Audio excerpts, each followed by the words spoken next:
Welcome back, Council. I'm going to call the meeting to order. Can we all stand for the national anthem, please?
First of all, I want to welcome all our viewing audience here tonight and welcome Council back after our meeting.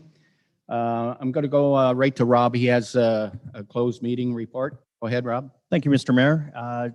Just reporting to the public that back on May 18th at 5 p.m., Council did meet in closed session to discuss personal matters about identifiable individuals, including municipal or local board employees. And that meeting was in closed session as permitted by Section 239 2B of the Municipal Act. And at that meeting, Council did provide direction with respect to a municipal employee. And once again, that was in closed session under 230. Thank you, Mr. Mayor. Is there any conflict of interest amongst the council members here tonight? Seeing none, I'll need a motion for the adoption of the published agenda, please. For the regular meeting for June 7th here.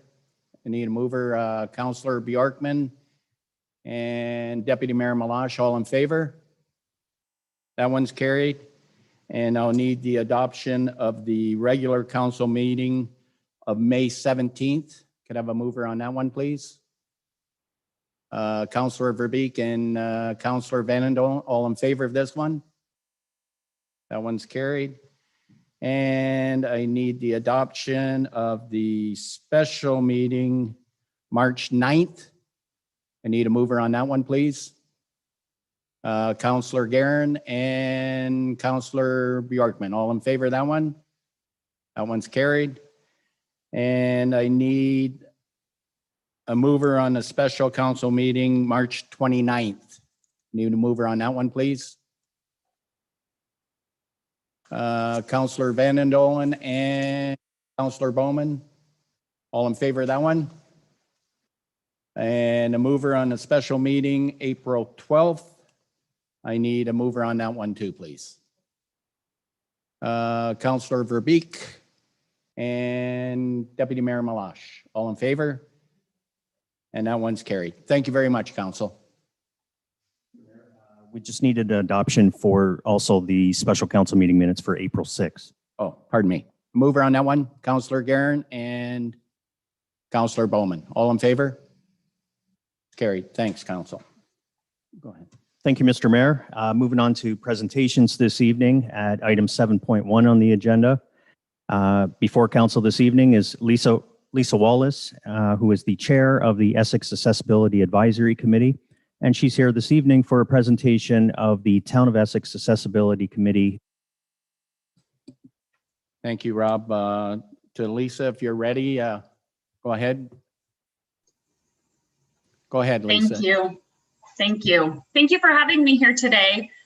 I'm always very excited when I get to present all the great work that the Accessibility Committee is doing for this town. So last week, the town participated in the National Accessibility Week along with the rest of the nation. So we're just wrapping up. This year's theme, Disability Inclusion 2021, Leaving No One Behind. When barriers are removed, Canadians with disabilities can participate fully in society and workplaces. This helps our communities thrive and our economy prosper, so all Canadians benefit. The Accessibility Advisory Committee works to remove barriers where we all live, work, and play. I had the opportunity to attend the announcement of the Enabling Accessibility Fund by Minister Qualtrough, along with Doug Sweet and Councillor Sherry Bondi. The town of Essex was successful in securing a $10,000 grant to install accessible doors at the Essex Centre Sports Complex. Ava Hoffman was instrumental in securing this grant as a youth accessibility leader. Minister Qualtrough also announced that the EAF is currently accepting new applications under the medium-sized and youth projects. The Accessibility Committee is meeting at the end of the month to discuss possible projects. Earlier this year, the town of Essex was nominated for the David C. Only Award for Leadership in Accessibility.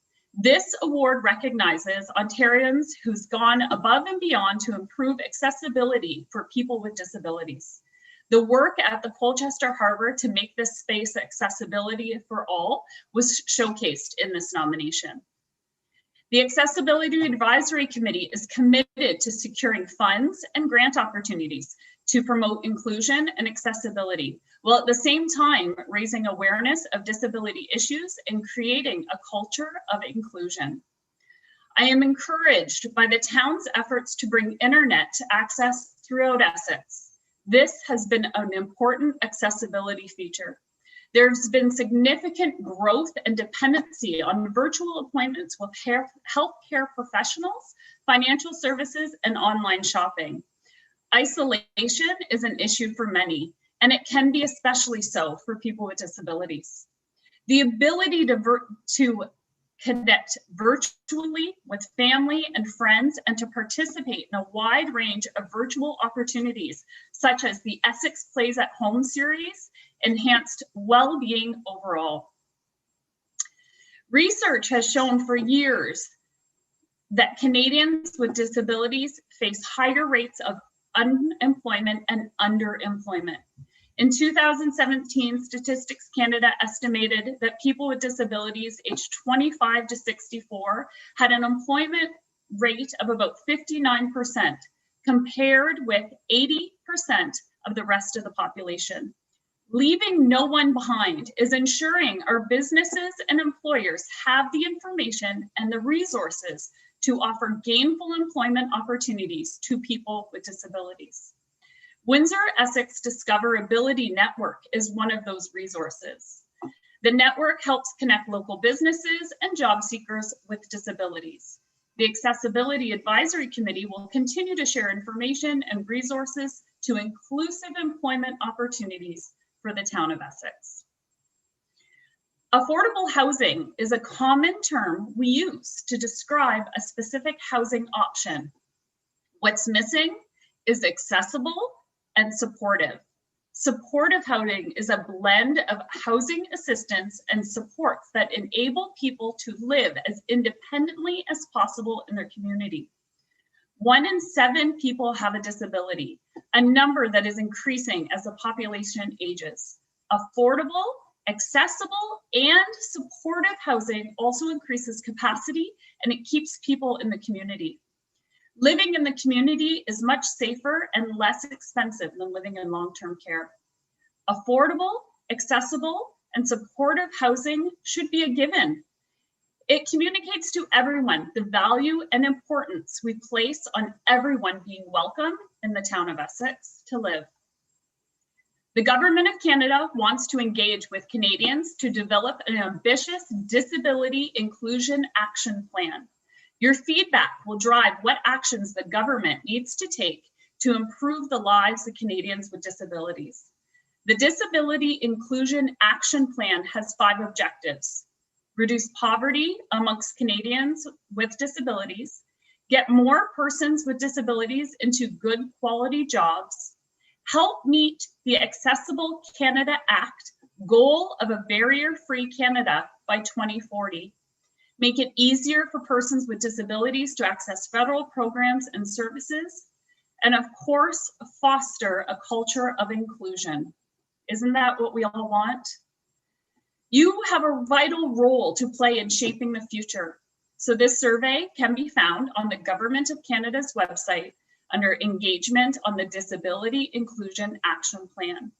So as the chair and representative of the Accessible Advisory Committee, I am asking this council to make a commitment to leave no one behind.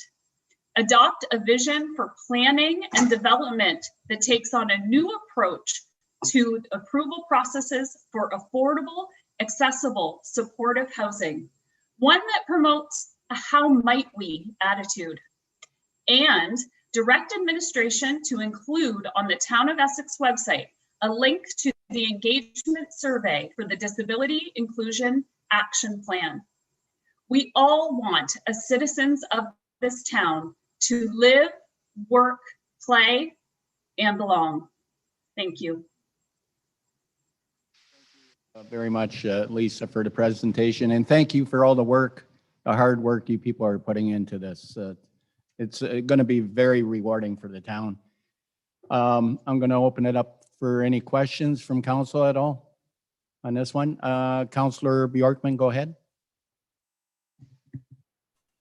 Thank you, to your worship. And to Lisa, if you're finishing up there, I thought we should get up and applaud. Like, it was just such a, it was a very uplifting, it was just saw a motivational speaker there.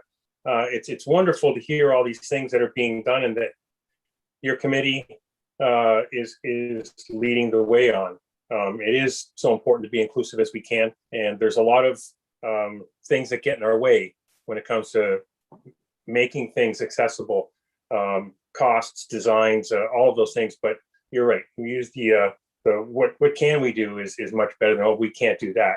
So it's just great. I thought the report was excellent, and I like the idea of linking that survey to our site and making sure that we get as many people involved with that as we can.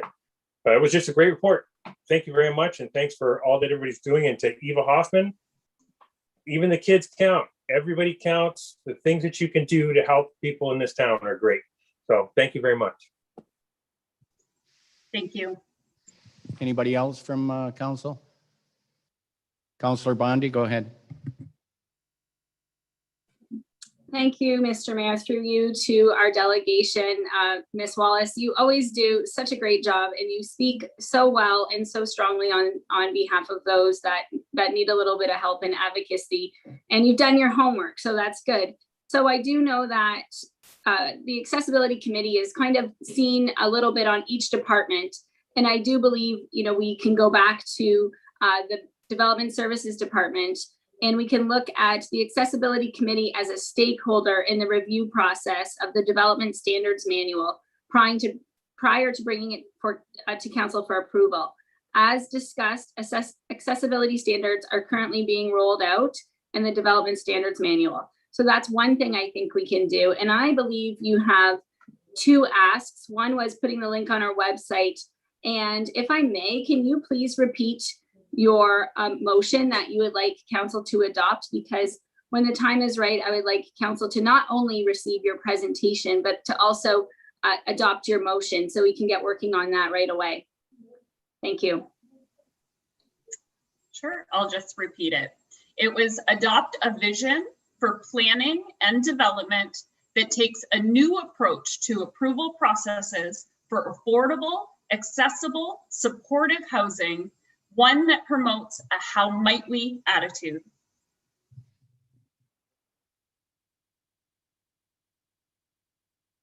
So, Mr. Mayor, I would like to move that motion along with putting the link up and receiving the presentation. If we could do all three in one.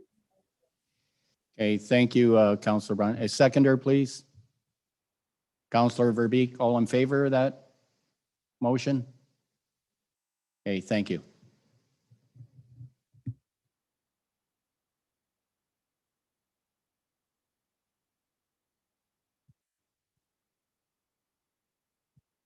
Questions at all? So thank you once again. Oh, Deputy Mayor Malash, go ahead.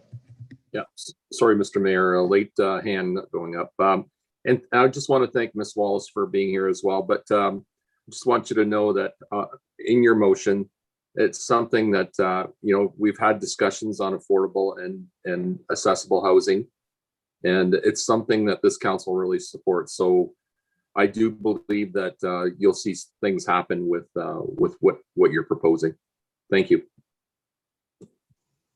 Thank you. Deputy Mayor. And once again, Lisa, thank you very much for your presentation. Fantastic. It's well put and a lot of work put into what you do. So thanks once again. So I need a motion to accept Lisa's presentation. Oh, we already did. Okay. Thank you. Thank you, Mr. Mayor. 7.2 on this evening's agenda. We have before council Cynthia Swift, Lead Audit Engagement Partner at KPMG LLP. And Ms. Swift is here before council this evening to present the 2020 audited financial statements for the town of Essex. And the proposed motion is to receive that presentation and together with adoption as presented of those 2020 audited financial statements.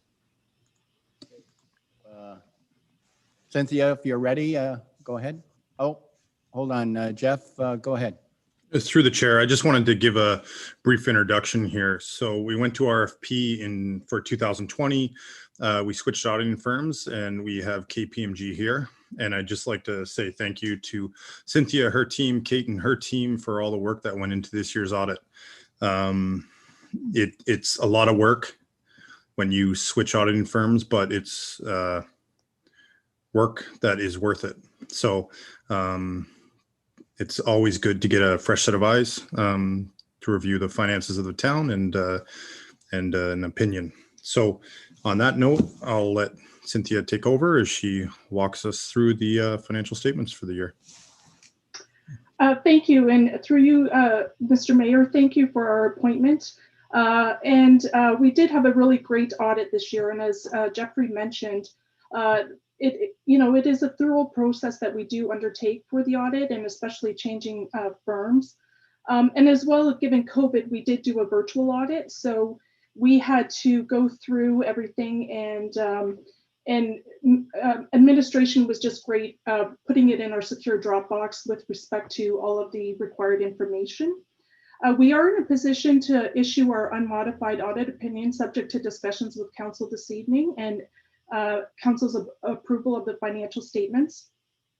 As well, in the agenda, you do have our audit findings report. And I won't go through that in detail, but this just helps you as councilors discharge your responsibilities with the year-end financial reporting process. As well, the corporation, the town of Essex, for the year end December 31st, 2020, is in very strong financial health. You have net financial assets of $51.8 million, up approximately $7.4 million from the prior year. And as well, your accumulated surplus is $239.5 million, up $10.6 million from the prior year. And always a good note is that within that accumulated surplus, you have $62 million of reserves and reserve funds, which is an increase of $5 million over the prior year. With respect to your statement of operations, total revenues are $44.9 million and expenses of $34.3 million, leaving an annual surplus of $10.5 million, and included in that surplus is approximately $1.2 million, which is an increase in the investment from your subsidiary ELK Energy. And as well as the one change within the financial statements, I just wanted to note that we do have a COVID note. There are some other very fluctuations within your statements given COVID, and you'll notice your recreation revenue and expenditures have decreased given the requirement to close some of your facilities. But the town did receive a restart grant, and that's disclosed in the financial statements in accordance with the accounting standards. And I think if I'd be happy to answer any questions on the financial statements, any specific details with the audit or the financial results. Cynthia, any questions from council? No, Jeff, go ahead. You got your hand up. Go ahead, Jeff. Through the chair, I also just wanted to identify that this year we took the audited financial statements to the finance committee first, and we had a detailed overview and walked through at the finance committee to kind of delve into some of the questions that might come up or some of the variances within the financial statements. If you look at page 3 quickly on the consolidated statements of changes in net financial assets, you'll see that the acquisition of tangible capital assets, our budget was 25.5 million. Our actual expenditures were 7.6 million. So that's an $18 million difference.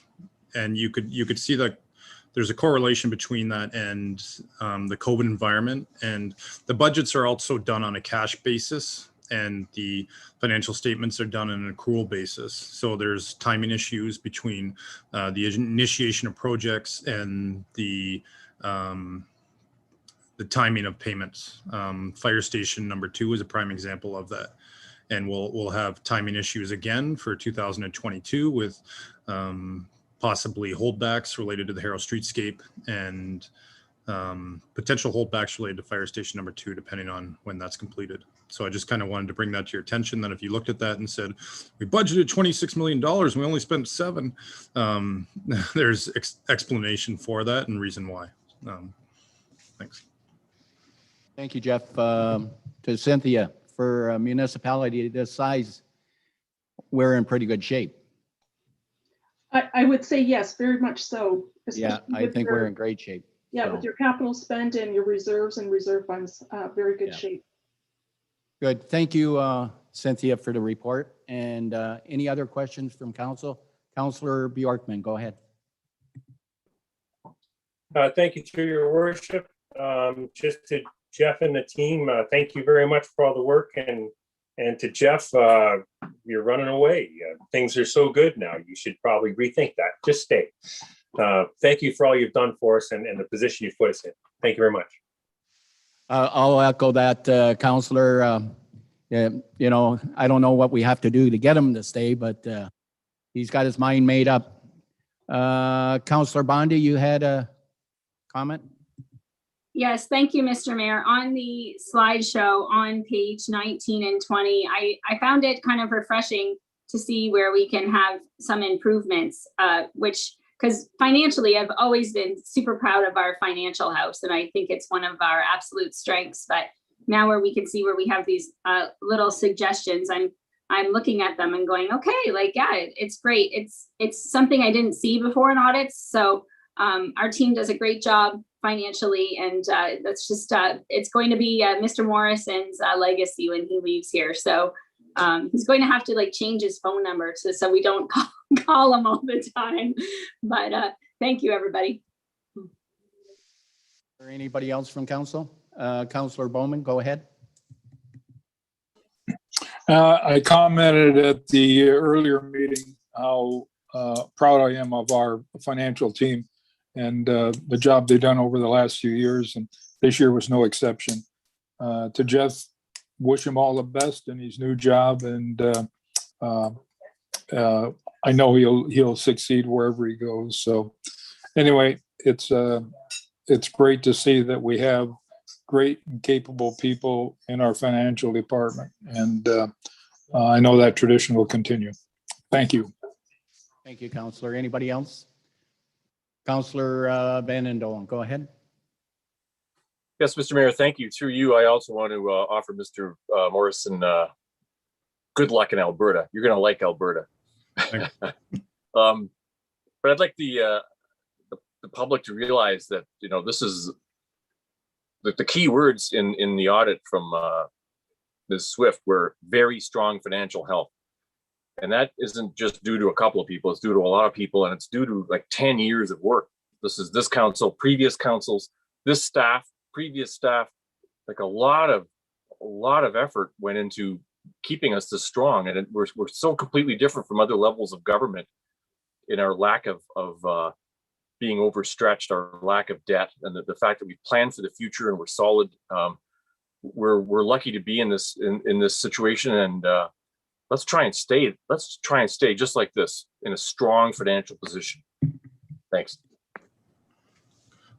Thank you, Counselor. Jeff, go ahead. Thank you for the kind comments. There's a couple things that I'd like to add on here just for attention moving into future budgets. So you can see in the financial statements that our debt looks like it dropped approximately $2 million. So you just need to be cognizant and aware that $1 million of that was on the user rate supported side and $1 million was on the property tax side. So when you're moving into budget deliberations for 2022, keep in mind that even though it dropped $2 million, if you take up that room with property tax supported side, you've just increased the debt on the property tax supported side by $1 million. So these are things that my team's aware of and that they have notes for moving into the future. But yeah, I wish I could take credit for everything, but it's an amazing team. And, you know, Donna ultimately set the framework, and she made it very easy to succeed. So I pass the credit on to my team and Donna. So thank you. Anyway, so everything's good, and I will need a motion to accept this. Adopt Counselor Bjorkman, and seconder, please. Counselor Bowman. All in favor? Carried. Thank you very much for the presentation once again. Thank you. Have a good night.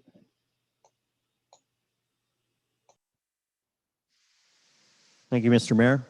7.3 on this evening's agenda as a public presentation is Peter Tyring, headmaster at St. Peter's ACHS College School. And Mr. Tyring is here this evening to speak concerning the former Harrell High School. Thank you, Rob. Thank you, Rob. Peter, are you available out there? Okay, I see you're there. Go ahead, Peter. The only concern I have right now is we haven't even purchased the Harrell High School yet. We haven't even got an offer in on it yet. We don't even know what the price is, but we're willing to hear what you have to say about your proposal. So go ahead. I really appreciate it. Thank you. Good evening, Your Worship, Honorable Essex Council members. Thank you for letting me speak tonight. My name is Peter Tyring.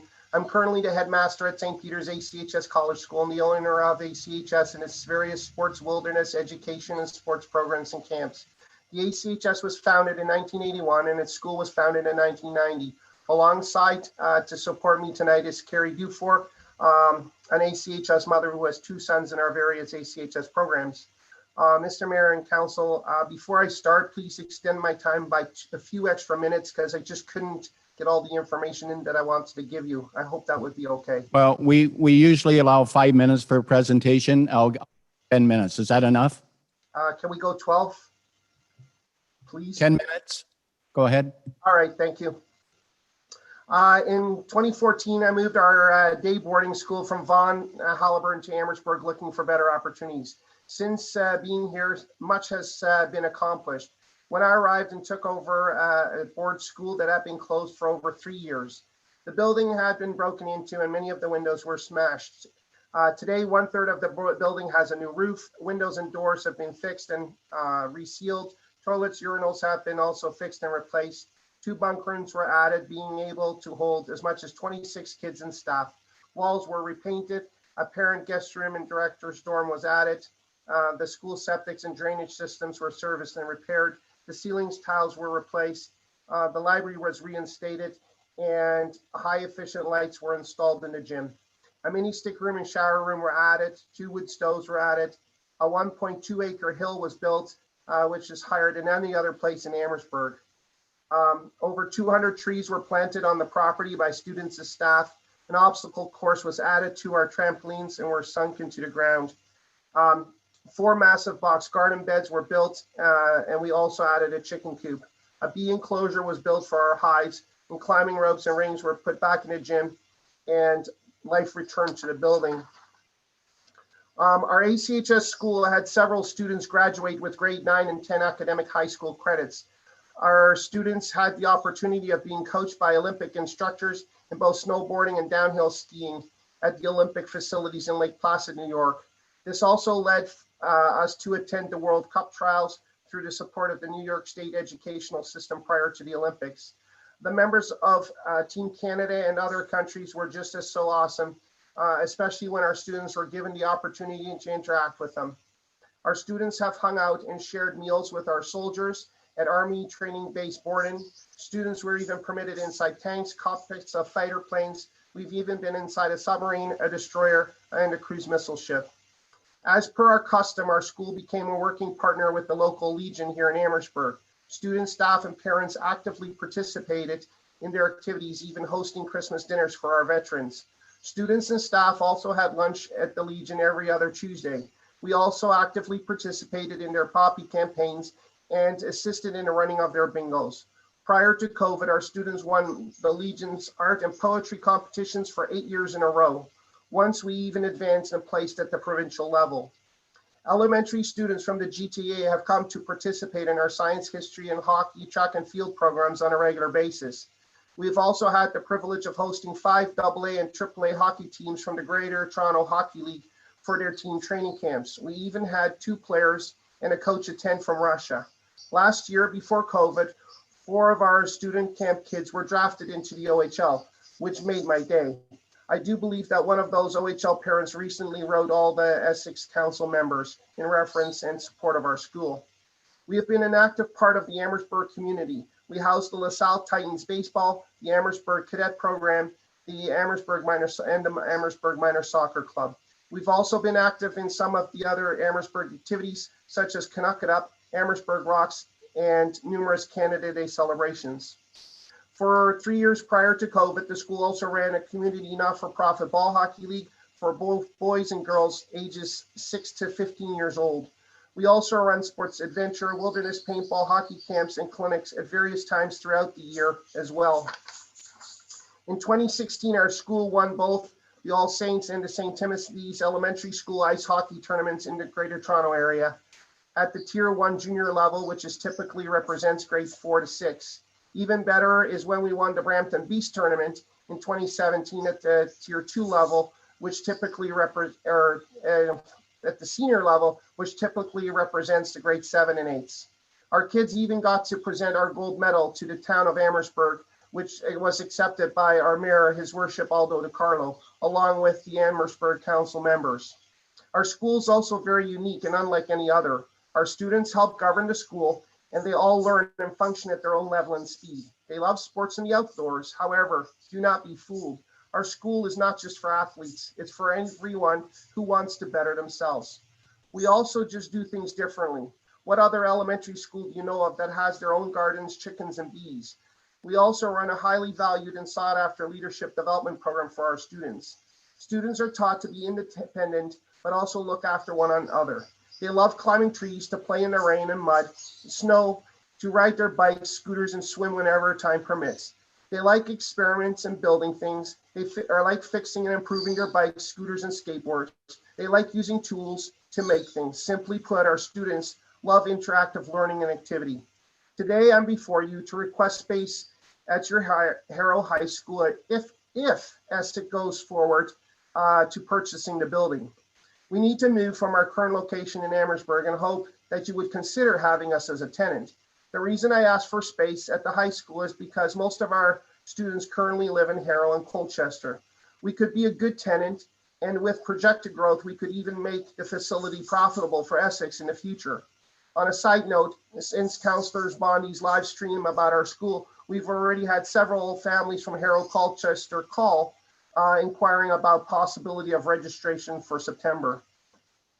As you might be aware, we are a gender school, as both genders learn differently. However, if we are able to move to Harrow, we would also like to consider opening our girls' school as well. We have much to offer, like cross-country races, hosting chess tournaments, running a local sports adventure camps, running ball hockey league under the OBHA if you want it, running an elite hockey training camps, which brings revenue from the GTA. Usually those parents like to spend money locally. They also would prefer to stay locally, and I'm sure that they would prefer to stay at the Grovewood Motel as opposed to driving all the way to Windsor. It is all about destination and convenience that can be afforded. Your ice costs are already a huge attraction. You have no idea how cheap your ice is. Having a private school here would simply give parents more choice. We want to participate with your Legion and show up for Wacky Wednesdays, just like we did in Amherstburg with Toonie Tuesdays. We want to use and promote local businesses. Our school is very social. If given a chance, we want to reinstate our interactive seniors program, possibly with Harrowwood. The list, however, could go on and on. We want to be a part of Harrow Essex. Unfortunately, our life in Amherstburg ends at the end of June, so we need a new home. We're willing to pay and contribute. We'd like to rent 9,000 square feet plus ice, plus gym, and some cafeteria kitchen time. We also would like to rent an additional 3,000 square feet in the near future. We also would like to manage and secure the courtyard at the area at the school. We are willing to clean and help upgrade, repair our own rental area, understanding the shape and condition of the school. We need at least all of August to prepare for reopening in September. We can possibly assist with security and programming if requested to do so. It is also understood that negotiations have to take place in order for this to work for everyone. I would like to request that Essex Council make me a tenant and community partner if the building is acquired. I'm requesting that a tentative agreement be put in place prior to the end of June so that we may be able to move ahead no later than August 1st, 2011, all on the basis if the school is acquired. Without a commitment or tentative agreement before the end of June, we will not be able to go ahead. Current students will dissipate after June 30th, 2021. If we are unable to get a commitment, time is of the essence. I see this possible venture as a great potential opportunity for Essex, Harrow, and the ACHS. Your consideration and support if you acquire this building would be greatly appreciated. Thank you for listening. Thank you. Thank you for your presentation, Peter. I have a few questions Of course. before I open it up to council. So you say that your lease is up at this present facility. When? You got to be out by when? We have to be out by June. We actually owned the building, but one of our financiers pulled out on us because of COVID. Okay, so saying that, we haven't even purchased the school yet. We haven't even got a price on the school yet. You know, we're looking at the whole package. The school board won't sell it, just the land. It's a whole package deal. Okay, we're not even sure which way the school board's going at this time, Peter. I mean, I don't know what to say to you. I mean, how many students do you have right now presently? We're down to 9 students. How many? We're down to 9 students. Okay. Now, even if we did purchase this facility, and you have to be ready by September, Yes, sir. this will never happen. There's no way we could have this facility ready by September. We're June now. You know, I can go on and on, Peter, but I mean, I like your presentation. I like what you're doing. Sure. Okay. But we're putting the cart before the horse here. I mean, we haven't even purchased the property yet. And that's where the problem is. We don't know what the price is. We don't know what it's going to cost the taxpayers to revamp that school. We don't know. We really don't know what we're into here yet. So, but I mean, as far as going to September to have that school ready for you to move in, I unlikely think that's going to happen. Really, I do. And that's only my opinion, because I don't think we can revamp that school by September, by any means. I don't even know if the deal will be closed by September if we do purchase it. So I'll leave it at that, and I'll open it up to council. Councillor Verbeek, go ahead.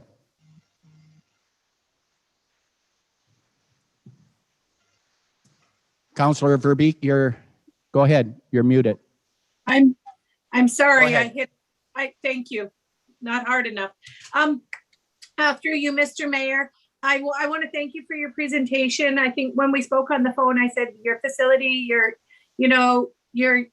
it's lovely, and it's just a great vision that you did. You were very successful in bringing about there. However, I'm looking and I'm like, since I've been on council, apparently for a long time before, this has been, the Harrow High School has been in a deal that hasn't been able to, close.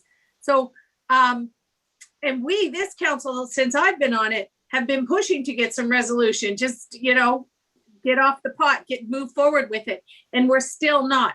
So, I just feel like I would hate for you to put all your eggs in this basket, because I've been watching how long this is, and I'm new to the table, and I'm only 3 years here, and I'm seeing how long this is taking. I can't imagine you, even if we are able to finally purchase the school and it becomes a property of Essex, I mean, there would have to be a good level of work done before it would be prepared to house, a school or any. I understand there's yourself and several others that are interested in potentially renting space, right? Correct. But I would imagine that it would take a bit to get it to that place, even if it was ready to put a key in the door. The day that we were fortunate enough to purchase it, if indeed it turns around that way and the school board sees way to sell us the whole thing, I just can't imagine that you would be prepared for that. I just hate to see you put all your eggs in this basket right now, if you have other opportunities for this great facility, like this great school, to move on to somewhere else. I'd hate to see you just be in a pickle in September. But thank you for coming. Yep. I think Councillor Vandendoen was next, then Councillor Bjorkman. Thank you, Mr. Mayor. Through you, yes, Mr. Turing, thanks for the great presentation. I know how valuable small private schools are. I went to a private boys' school in Toronto and worked all my summers to pay for the tuition. Wow. And it was a great experience. My brother went to the same school, and I owe it a lot. But we have to deal in the realm of possibility here. And as the mayor and Councillor Verbeek have alluded to, we can't really tell you what's been going on. But if you look at the trajectory of what's happened over the last 2.5 years, forget about September 2021. We might not even be able to do September 2022. The mayor was being kind when he said cart before the horse. There is no horse. The cart has no wheels. We don't own the cart. So we can't even discuss which order they're going in. So like this, the timing is not going to work here. This is a very, very slow, drawn out process. And you wouldn't want to bet any kind of future on it, whether it's your school or your finances or anything. It's just wait and see what happens. But we shouldn't be planning on anything for this September, because it just doesn't exist. It's not within our reach yet, which is too bad, because you'd be a terrific addition to the town if we could do it, but we just can't, because it's not within our reach at this point. Councillor Bjorkman, you're next. Go ahead. Thank you, through you, Mr. Mayor. Mr. Turing, thank you very much for presenting tonight. I'm not going to play the if game or what come or the doom and gloom. Things happen. Anything can happen. I appreciate you coming to us and presenting a very logical, a very serious offer of something you would like to do should the occasion arrive. And I think that's something that we're hearing more and more from the town and from other groups of, should we end up with this property, there are groups that are interested in. And I appreciate your presentation. I appreciated the school, and you know where everything lies right now. We don't have to tell you that. But thank you for the presentation. It's very good. The work that you do with those boys is great. And we will see what the future brings us. That's just where we are right now. So again, thank you very much for bringing this forward. Thank you. Counselor, anybody else? Counselor Bondi, go ahead. Thank you, Mr. Mayor. And I see that Mr. Tyring has another delegation, and I don't know if we can, but I would love to hear from a parent perspective about what this school has to offer, because I do have some other comments after that, but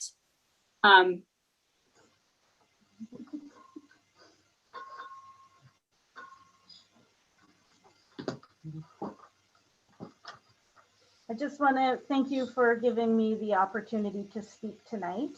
As Mr. Tyring said, I'm a ACHS parent, and my son Caden has been in attendance at the school for the last 2 years. There's no other school around that does what ACHS and Peter Tyring do. I am also a public school board employee and pulled my son Caden out of his school in grade 3 when he was slipping through the cracks. Caden has a learning disability and is a few years behind in his reading. Caden is allowed to learn at his own level, and the confidence that has given him is worth its weight in gold. Just imagine being a student that has a hard time with reading and being forced to present an oral project to your class, but you are unable to present on the day that you're prepared for because you're having a difficult time with a writing assignment. Instead of helping, Caden was put to the back of the class and was made to work on his writing assignment. Days later, when he was finally able to present his project, he could not remember what he had practiced and had difficulties reading his project. That was when we realized that his school was doing nothing for him. Caden was just getting pushed through in the regular school, and I was being told, it's okay. He's a boy. He'll eventually catch on to things. Now at ACHS, Caden has been awarded the academic award in both of his years of attendance. He went from zero confidence to learning and reading on his own and having fun while doing it. He actually enjoys going to school now instead of fighting me.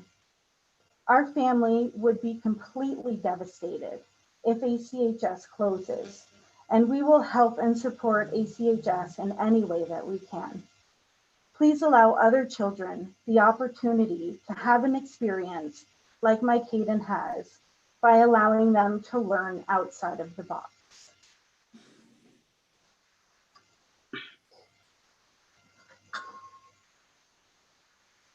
thank you for that. And it's really, I view this as one spoke in the wheel. And I believe we have school board administration that, it's public knowledge. They want to move on from the building. It's declared surplus. They don't want that building anymore.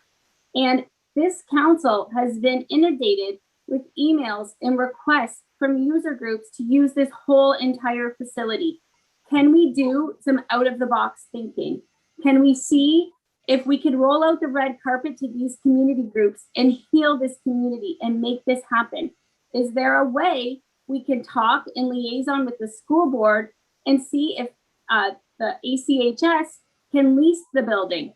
If we are going to look at buying it, maybe we can see if we can get the school in there as a temporary lease starting August 1st. Back when the Selleck Road was closed, everybody told me, don't even bother. Don't get the Selleck Road open. But we did because we were committed to doing it. This council needs to serve the people of this community. It's not about all just private interests. It's about community too.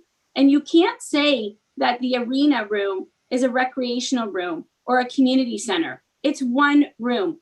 We will never get this opportunity back if we lose this high school. We have a tenant willing to pay market rent for space. We have a band. We have Migration Hall. We have the Rotary. We have Kinsman. We have possibly town shops that can go there. We have hairs. We have so much. And I don't see how this council doesn't make this a priority, because we will never get that building back. We will never build new. Then we have access to all the green space we have. This community, being the ward rep here, and you'd have to be living under a rock to not see the support for this idea and the rest of the community hub. Yes, the building needs work, but people have come and they said that they would clean it, that we would fundraise for it. We just need the green light with council. And I am begging this mayor, this deputy mayor, and this council to give the community of Harrow and Colchester South a chance to make this a hub and to have an anchor tenant, a school and a school. We have one shot, council, and we can do it if we try. We have to stop saying we can't do it. Listen to Councillor Bjorkman. We can do it. There are parents in the community. There are people watching us now, Mr. Mayor. You are a Harrow mayor. If you can't do it, nobody else can. Thank you, Councillor. Open-minded. You can do it. Councillor, I understand where you come. I know your view. You're very passionate about this, but we have to look at the whole picture here. We And have we to have- look. We have to Hold look on. for- We on have the to road. look at the cost, what it's going to cost us to revamp. We're way ahead of the horse here, way ahead. We don't even know what the cost is to revamp this building, but yet I know you're very passionate about it. I understand that. I do understand, Councillor Bondi, where you stand on this, but we have to look at the taxpayers. We have to look at the cost of what it's going to take. We have to look at the cost of what, we don't even know what the price of this property is right now. But with all this going around, we have all these tenants are anxious to get in there and all that. What do you Yes. think the school board's doing right now? What do you think the school board's doing right now, Councillor? The school board is looking at this and saying, whoa, wait a minute here. Yeah, This property's no, a point of order. Councillor, point of just order, a Mr. minute. Mayor. Not out of order here. What's going to happen here? The school board's going to look at this and say, "Wow, there's a lot No. of people interested. Now we're going to jack the price up." Anyways, I We have- appreciate. We have lots of potential, Mr. Mayor, and we have perfect fitting tenants. We don't have to worry about asbestos. Volunteers will scrub the mold. We can get user groups to fundraise for doors or urinals. We can do it. We get naming rights. You've raised $50,000 for fireworks. We can do this. And this is a perfect anchor tenant. And the whole entire community is watching you. We need to Well, invest. they can watch me all they want, Councillor Bondi, but I work for the taxpayer. I work for the ratepayer. They're the ones that elected me. Okay, I have to make right decisions for the public out there. And there's a lot of unknowns here in that building, a lot of unknowns. Until we know what is going to be involved to bring this building up, I'm not interested in, I'm not interested in bringing tenants in there and building high hopes when we don't even know the unknown yet. We don't know what it's going to cost us. So, and we don't even know if we're going to get to school. We don't even know that yet. So I'm going to go right to Councillor Guerin. Go ahead. Thank you through you, Mr. Mayor. Okay, so to all the points, I mean, we've got a little off topic there. We're mixing in two totally different things. We're talking about a purchase of a high school possibly and potential thereafter, and we're talking about Peter coming to us tonight and telling us he needs some help and he needs space. And I would like to address what he's here for, and that's the space. So I mean, the potential of the school, whether we buy it, don't buy it, that will come at a later date. But to solve Peter's issue tonight, Peter, I don't really think that the school is going to be able to help you. The timing is just terrible, unfortunately. But I think us as a community would be, frowned upon if we didn't welcome you to our community if we can. So I would encourage you to continue maybe speaking with Nelson Silveria, of our Economic Development Manager, talking to administration about possible space that we can help you out with on a temporary basis or even on an alternative site. Maybe 9,000 is what you crave for, but maybe with 9 students, you can get by with something a little less. And maybe it might require maybe some transportation to arenas and to another facility that has a gym in one of our communities, be it in wherever it may be. But I think, again, like we don't even own the schools. So to go into any commitments to you is very premature at the least, unfortunately. I think the idea of the private school and what you're doing is fantastic. And I wish we were a fit for you right now, but we're not. But maybe administration does have an alternative they can help you with, perhaps. I mean, the timelines are just so tight right now, very tight. Like, is 9,000 which you really need for the school, or could you get away with half of that for a year or maybe 2 years until perhaps we purchase a school, and maybe at that time we see what's needed, and maybe there is life that we can put back into it. We don't know yet. That's an unknown. But what we do know is when you need to be out. And what we do know, if you speak with administration, is where and what we do have to offer you possibly. So I'll leave it at that and let you respond to it. And I do thank you for coming forward tonight. And I thank all the people that wrote letters on behalf of your school. That's fantastic.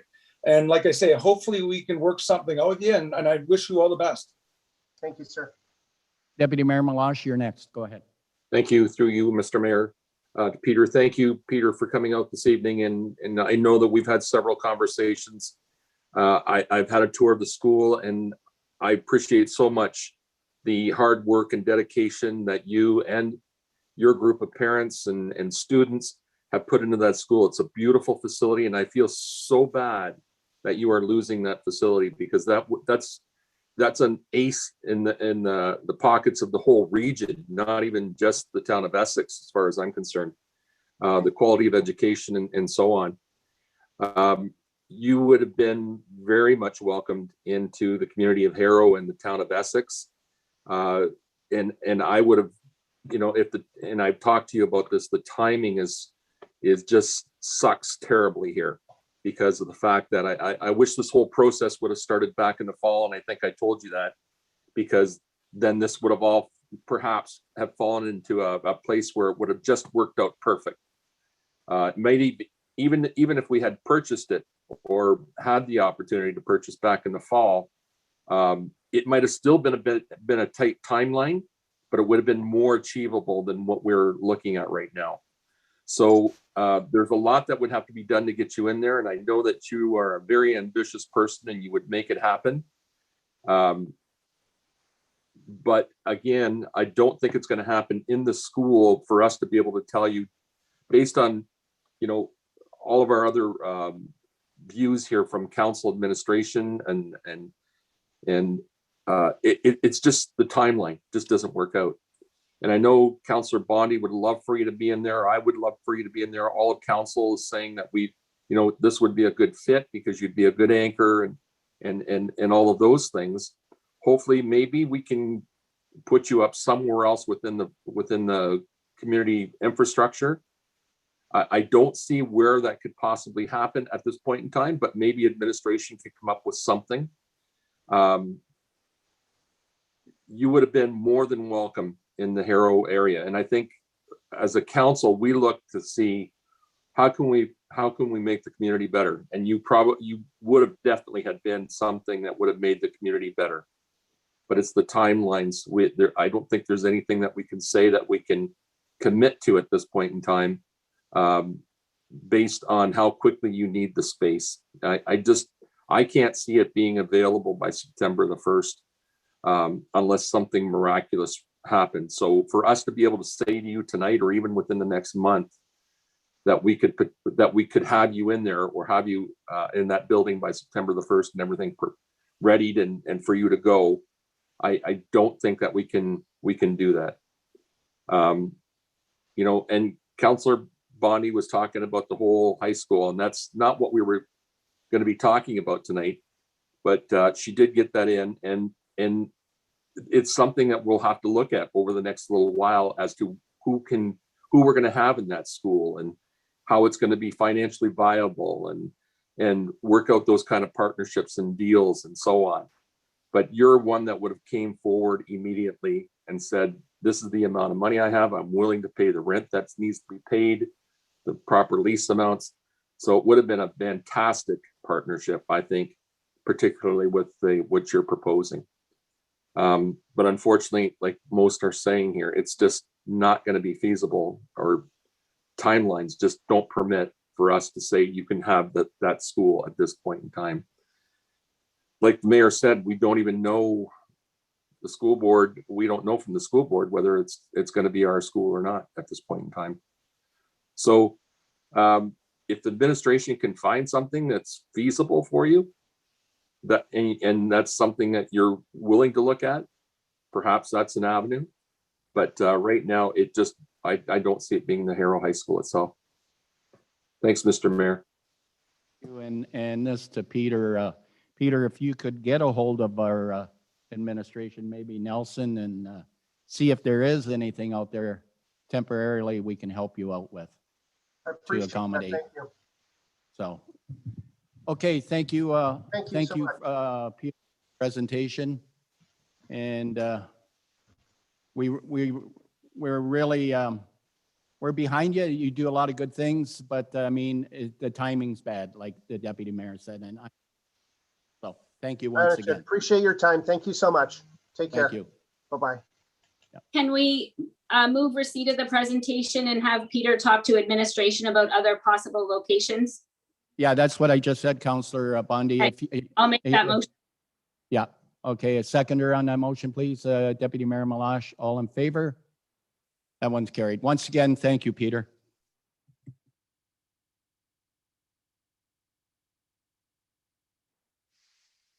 Thank you, Mr. Mayor. On to reports. Item 9 on this. 9.1 is Finance and Business Services 2021-01, redevelopment charges, interest rate bylaw. That said report be received, and that bylaw 2030 being a bylaw to charge interest on outstanding development charges equal to the town's borrowing rate plus 2% fixed at the date of building permit issuance or at the date of related planning application, compounded annually, be ready first, second, and third time and be finally adopted this evening. I have a mover on this one, please. Councillor Bowman, seconder. Councillor Bjorkman, any questions on this one? All in favor? Carried. Thank you. 9.2, Finance and Business Services 2021-06, bylaw to debenture 2021 annual drainage maintenance billings for receipt, and that bylaw 2031 be ready first, second, and third time and be finally passed this evening. Have a mover on this one, please. Oh, Jeff, you want to speak on this. Go ahead. Through the chair. So this is a new bylaw. We've historically debentured capital projects, construction projects for drainage. The issue that we've seen over the last number of years is the increasing costs related to some maintenance projects. So we do have residents come forward from time to time that request to debenture their maintenance projects. So we've brainstormed over the last year to kind of come up with a solution so we can get away from these one-off requests that are generally denied by myself to make it more accommodating for these large, expensive projects. So we've infrastructure services and finance, we've worked together, and we're going to bring this bylaw forward annually to get approval that would allow us to debenture maintenance work. However, this would be based on request. So for capital or construction projects, if an individual doesn't pay the bill, it's debentured automatically on their behalf over a certain amount. However, for these maintenance projects, it would be based on resident requests. So if a resident gets their maintenance bill and generally feels that it's a significant amount of money, they'll contact the drainage department and then we can work with them to move forward. So that's some of the background.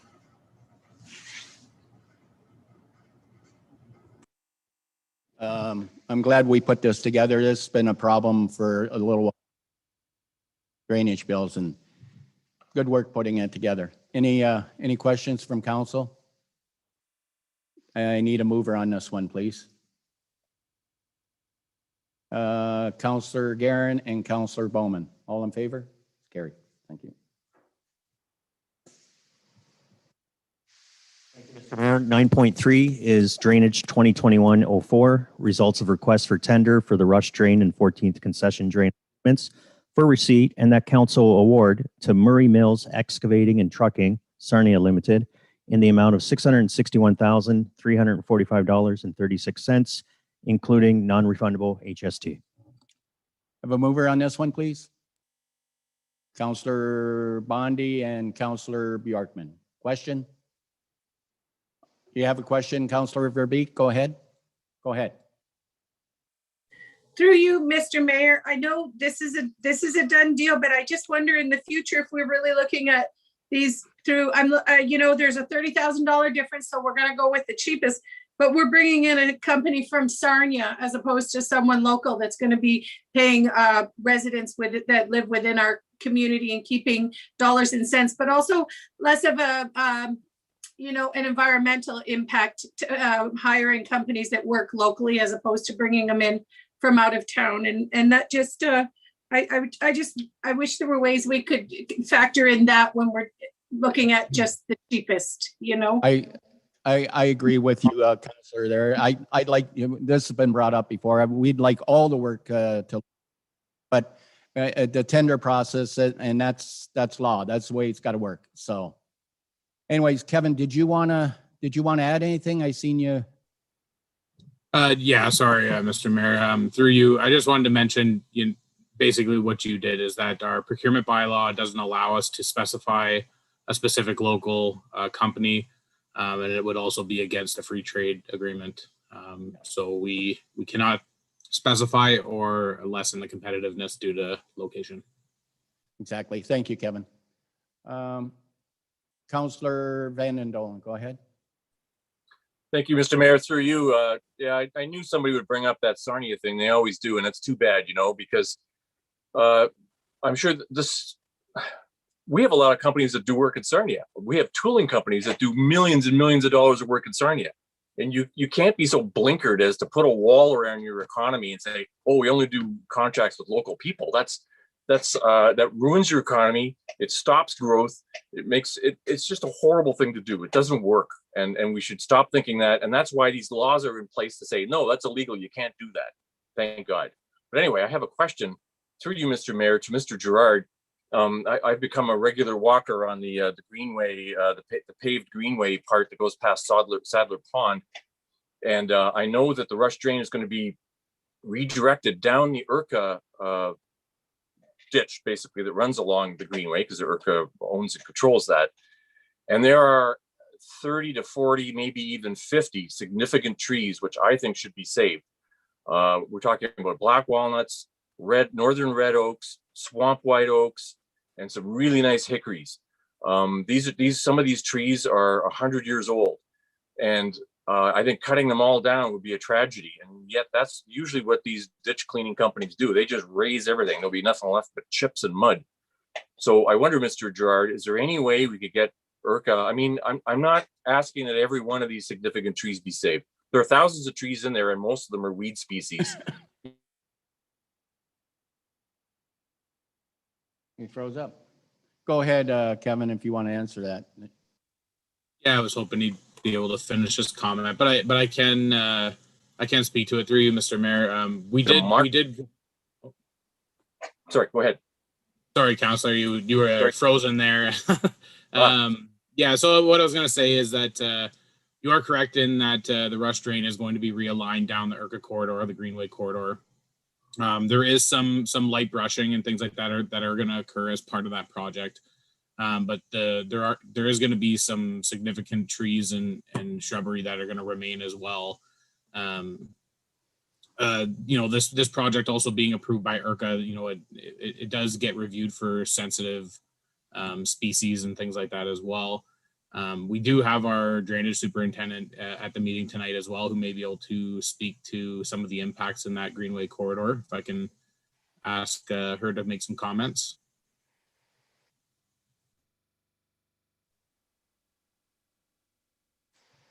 Through you, Mr. Chair. There has been a biological study that's been completed by Dillon Consulting as part of this project. So those will be things that will be considered, and we'll do our best to keep as many mature trees as possible. There was also consideration for some tree planting to be done there. So that will be something we'll look at the end of the project. Thank you, Uh, Lindsay.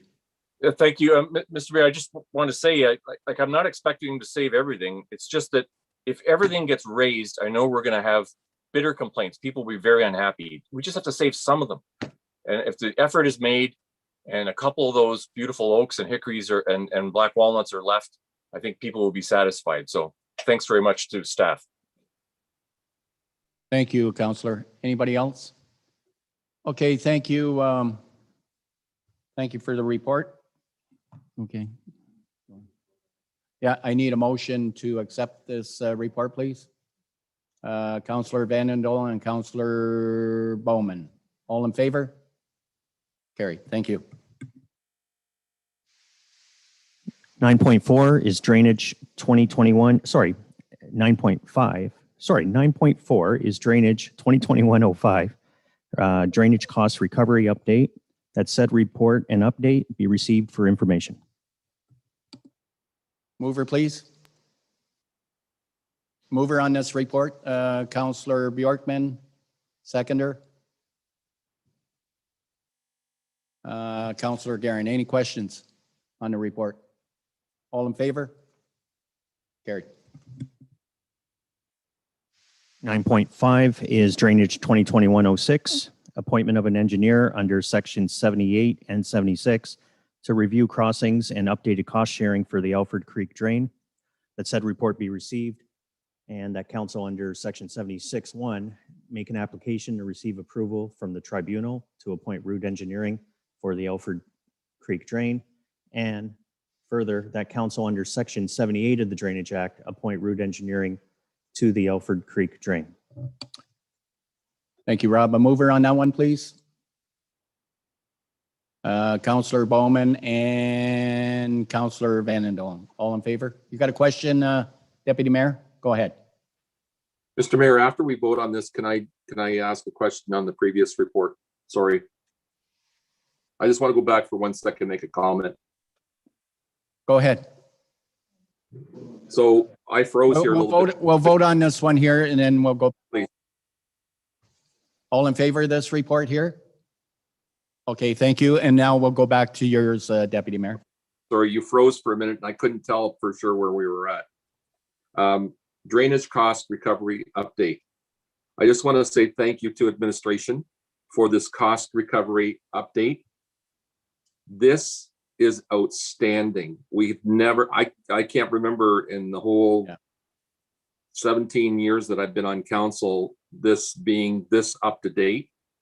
This is outstanding. I was concerned because we weren't getting the report back and I'm thinking, oh my God, are we in a position again where these drainage buildings are more than 5 years old? Nothing past 2019. That is just splendid. I am so comfortable with this now. I don't feel like I've got to take a look at it anymore because it seems like it's very much under control. So thank you to everybody on the team, Norm and and everybody that's working in that department. I know everybody's got their fingers in it, and finance as well. This is a relief and should be a relief to everybody on council because we don't get complaints from our residents, and rightfully so. If the residents are complaining because they're not getting billings for 5 years or more, they have the right to complain on that. It should be more current than that. And I'm just so pleased that our administration has made the efforts. They've listened to what council had to say going back over the last few years, and they've really made an effort on this. And I'm very pleased with this. Thank you very much. Yeah, and I'll echo exactly what you're saying, Deputy Mayor. I was there when it happened, and well, there was people getting bills 5, 6, 7 years later, and really kudos to our administration because it's the billings are going out and we're right on top of it. So I want to thank administration too for all the work they put into this. We're not listening or hearing the complaints anymore, Deputy Mayor. All the complaints we did have, I don't hear any of them anymore. So thank you, administration.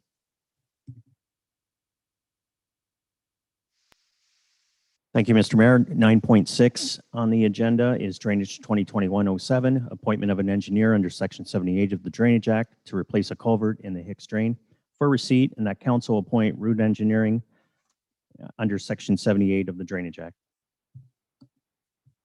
Get a mover on this one, please. Deputy Mayor Malash and Councillor Bjorkman. All in favor? Carried. Thank you. 9.7 is Capital Works and Infrastructure 2021-08, Victoria Avenue improvements. That said report be received. That council authorize the additional expenditure for design and tendering service of the Victoria Avenue improvements in the amount of $134,628.48 to be provided by Stantec Consulting as part of project number GG210001 for the Essex Center streetscape. And further, that council authorized the over expenditure in the amount of $21,915.01 to be funded from the Asset Management Lifecycle Reserve. Thank you, Rob. Boy, I'm happy to see this come forward. So could I have a mover on this one, please? Councillor Bowman, seconder. Councillor Guerin, any questions on this one? All in favor? It's carried. 9.8, Parks and Facilities 2021-07, Harrell Splash Pad Engineering for receipt, and that council appoint Architectura Building Intelligence to provide engineering and design for the new public washroom change rooms at Harrell Splash Pad in the amount of $18,569.37, all in accordance with Section 22 of the Procurement Bylaw 1043. Thank you, Rob. Councillor Bondi, we should be happy on this one. Good one for us, but for Actually, our end.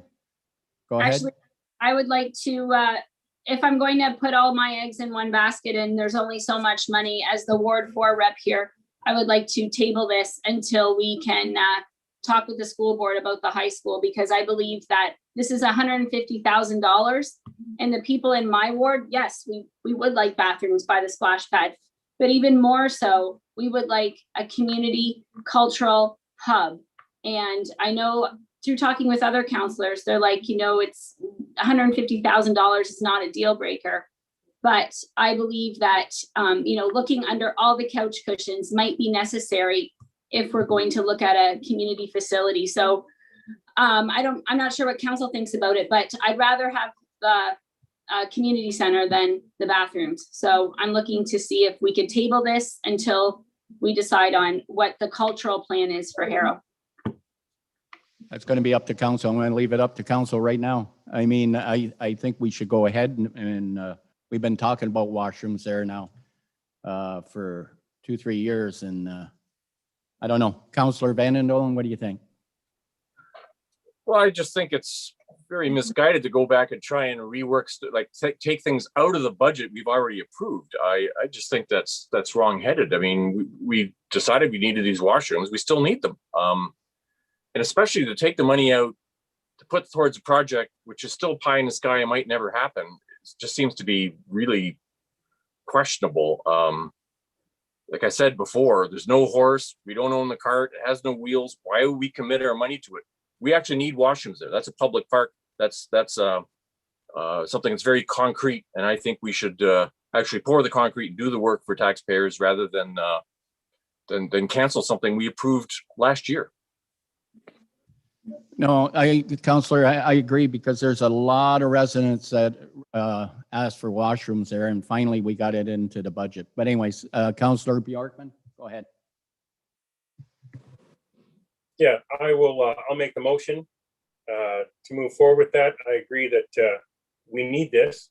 The public has asked for it, and this will not stop us from moving forward if we have an opportunity. Thank you. I need a seconder for that motion then. Councillor or Deputy Mayor Malash, you second that motion? Sure. Okay. I got All a in favor?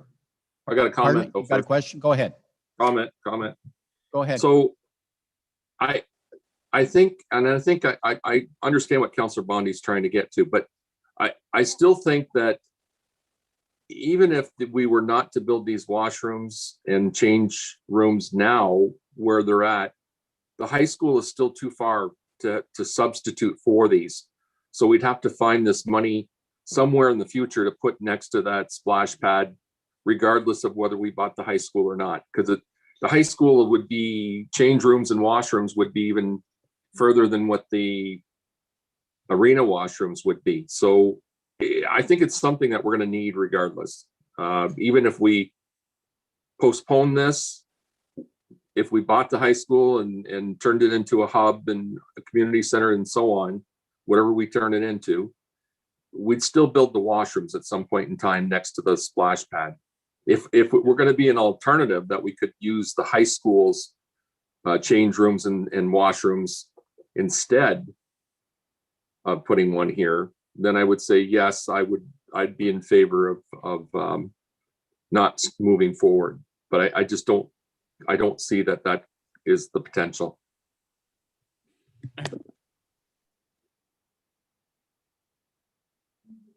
I should have made myself clear. The bathrooms at the high school be. Pardon me? Go ahead. All right, the bathrooms at the gym at the high school could be bathrooms that you see within the splash pad. They're right there. It's. I understand. I understand that, Counselor, but Mr. Mayor, we have the money in the budget already. It was a budgeted item already. Budget here. So I have to agree with Councillor Bjorkman. I have to agree with Deputy Mayor Malash. We have to go ahead with this. The public is looking for public washrooms there. The public is looking for public washrooms. Councillor Bondi, you understand that. You know that. You're the one that brought it forward. I'm one of the public. Point of order. Please speak through the chair, and if the chair is going to make points, please give up the gavel. Yeah. Councillor Verbeek, you had a question? Go ahead. I do, through you, Mr. Chair. Just that this is, that we're having this conversation. We're just, we're looking at options, and I was surprised at the idea to defer it, but I'm listening and it's like, wait a minute, if in a month from now, the town owns the school and we have the option of using those bathrooms, hey, I'll take the money that we save and move it over to the McGregor splash pad next year, where there's all kinds of places we could allocate that money. I hadn't thought of this until I'm hearing it play out right now. It seems like deferring for a little while to see what the school board comes back with wouldn't hurt us any. It's not like in a month we can't move forward with it if that's the way that we go. I don't think it's a bad idea to just wait and see a little bit. If we end up getting the high school, there'll be bathrooms and change rooms right there. Councillor Garin, go ahead. To you, Mr. Mayor. We're talking about the high school again. I don't understand why we're talking about the high school right now. I'm just baffled here. I mean, is this going to be all night? We're going to talk about the high school? I'm just getting frustrated here. Yes, there's bathrooms in the high school. We just can't open the doors and let people have a free-for-all in there if we own it. It's going to have to be staffed. I mean, I don't understand what we're talking about here. Can we just move forward here? Either we already budgeted for this item. Good, and it was, thank you. Councillor Bondi is the one that wanted it, and we all supported it. Yeah, and I still want it. Thank you, Councillor Garin. So we had a motion on the floor. We had a mover and a seconder. All in favor of building the washrooms now? It's carried. Thank you.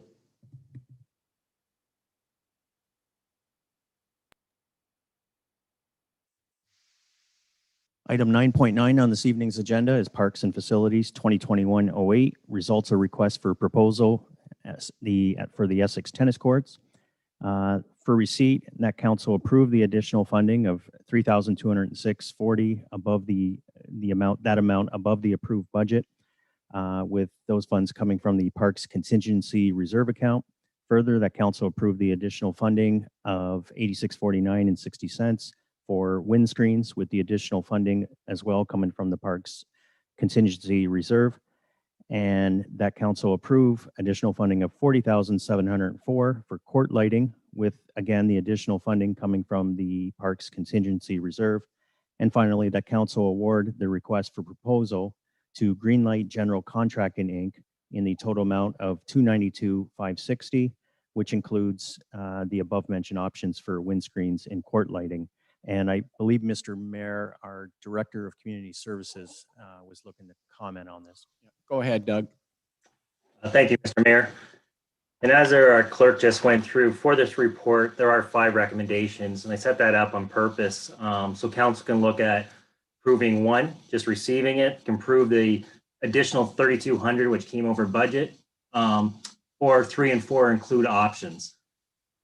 Option 3, in terms of the windscreens, we know based on the location, and we found McGregor, something we're gonna have to purchase in the future. So that's when we did the tender proposal process, we did ask that be included. And lights, again, this model was based on the Herald tennis courts, something to be used. So we asked as an option, and that's the quote that came in. The funding dealing with finance comes, as was stated earlier in the audit reports, we have very healthy reserves, especially our park contingency reserve. So this is not actually coming from the reserve per se, it's coming from the interest income from that reserve, which is covering it. So just want to put that out. There are 5 recommendations. Council wants to move forward with everything. It would just be approving all 5. Doug, I'll leave it to Councilor Bondi.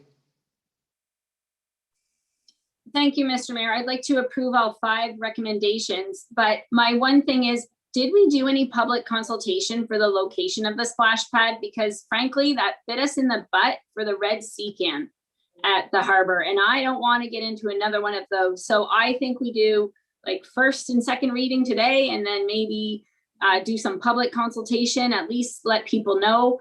I had people messaging me today after I posted the agenda tee up on my website. Why do we even need a tennis court? And I said, well, I did get asked once over the last year, not 250 times like a high school, but just once. So that's my only concern, is public consultation on the site.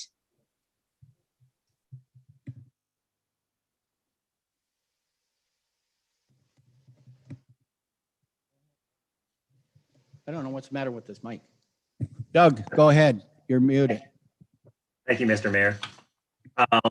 No, there wasn't public consultation for a couple of reasons on this. We are limited on where this can go in terms of what property the town owns in space. We did have look at other locations, other parks that we do own, and this was the location that it could fit. Previously, people are aware, Councillor Bowman will be aware, some other ones. The tennis courts used to be at the arena location as well, kind of at the front off of Fairview, but they were used to be in that same location.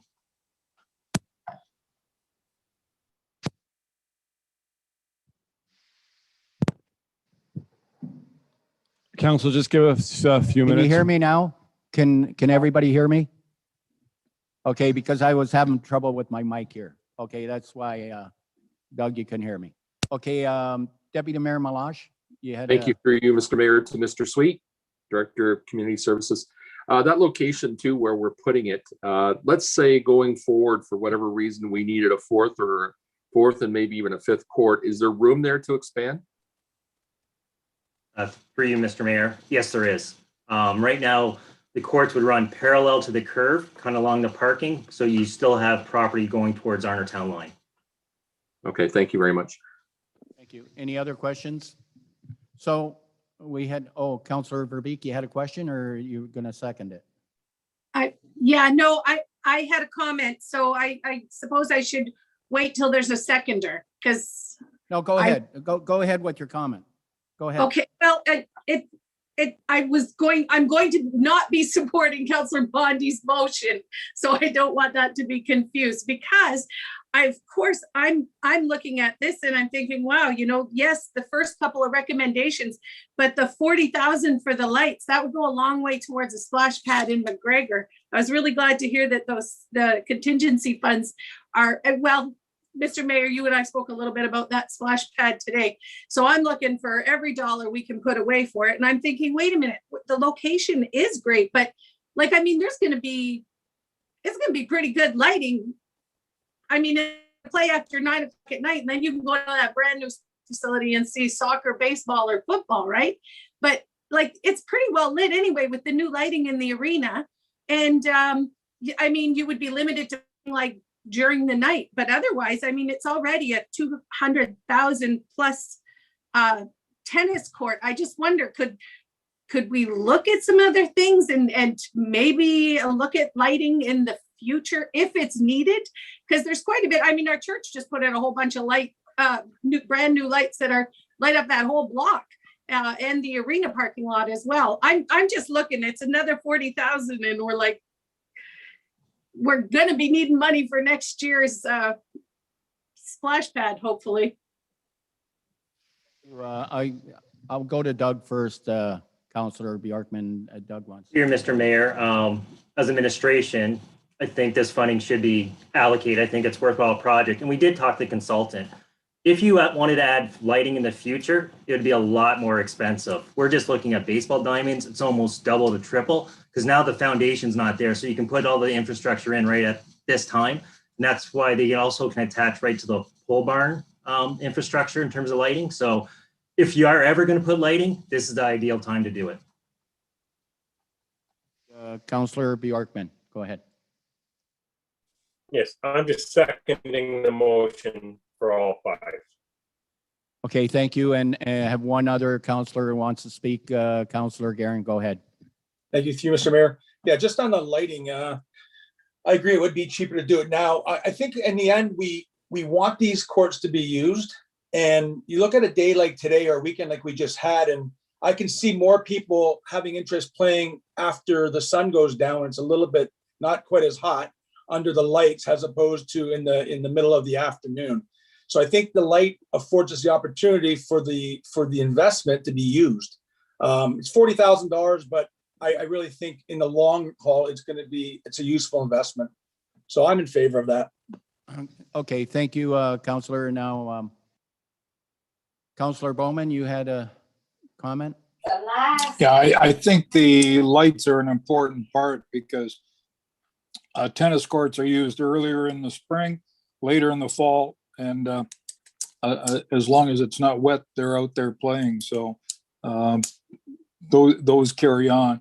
And remember, we've been without tennis courts now for I don't know how many years since we tore the ones up in front when the arena first started to work. So that's many years ago, and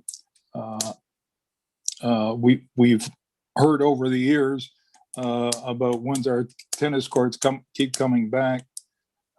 I sort of advocated with them to go with a high school because I thought it made sense if we could work some kind of agreement out with them to use joint facilities. That didn't work out, and so we're back doing it ourselves. So, but lighting, I think, is an important part. So, thank you.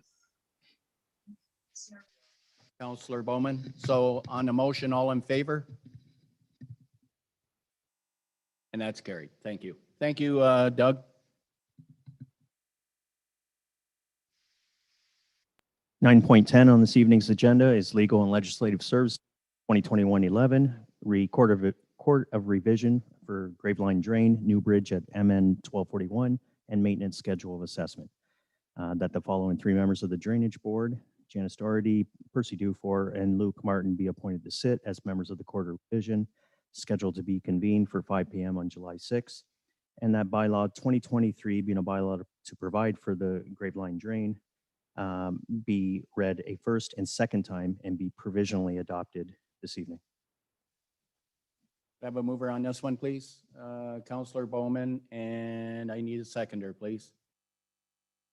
Have a seconder on this one, Councillor Vanendel. All in favor? Carry.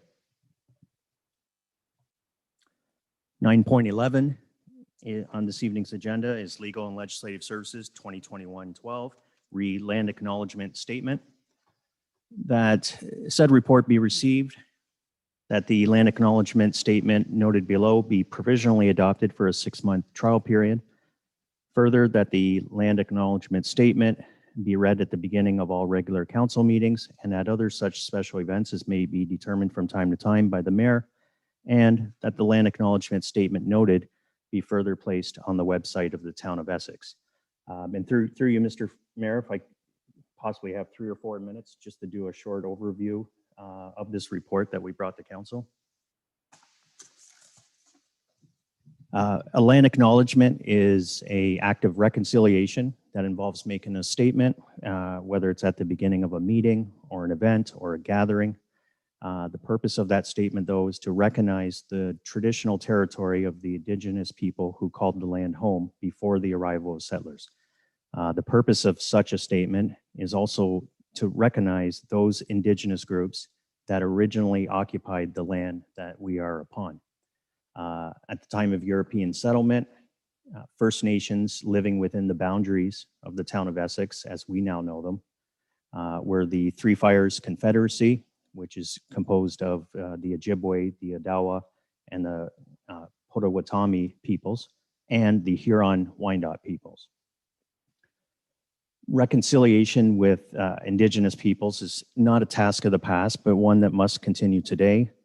The residential school system in Canada systematically undermined Indigenous, First Nations, Métis, and Inuit cultures across Canada and disrupted families for generations, severing the ties through which Indigenous culture is taught and contributing to a general loss of language and culture.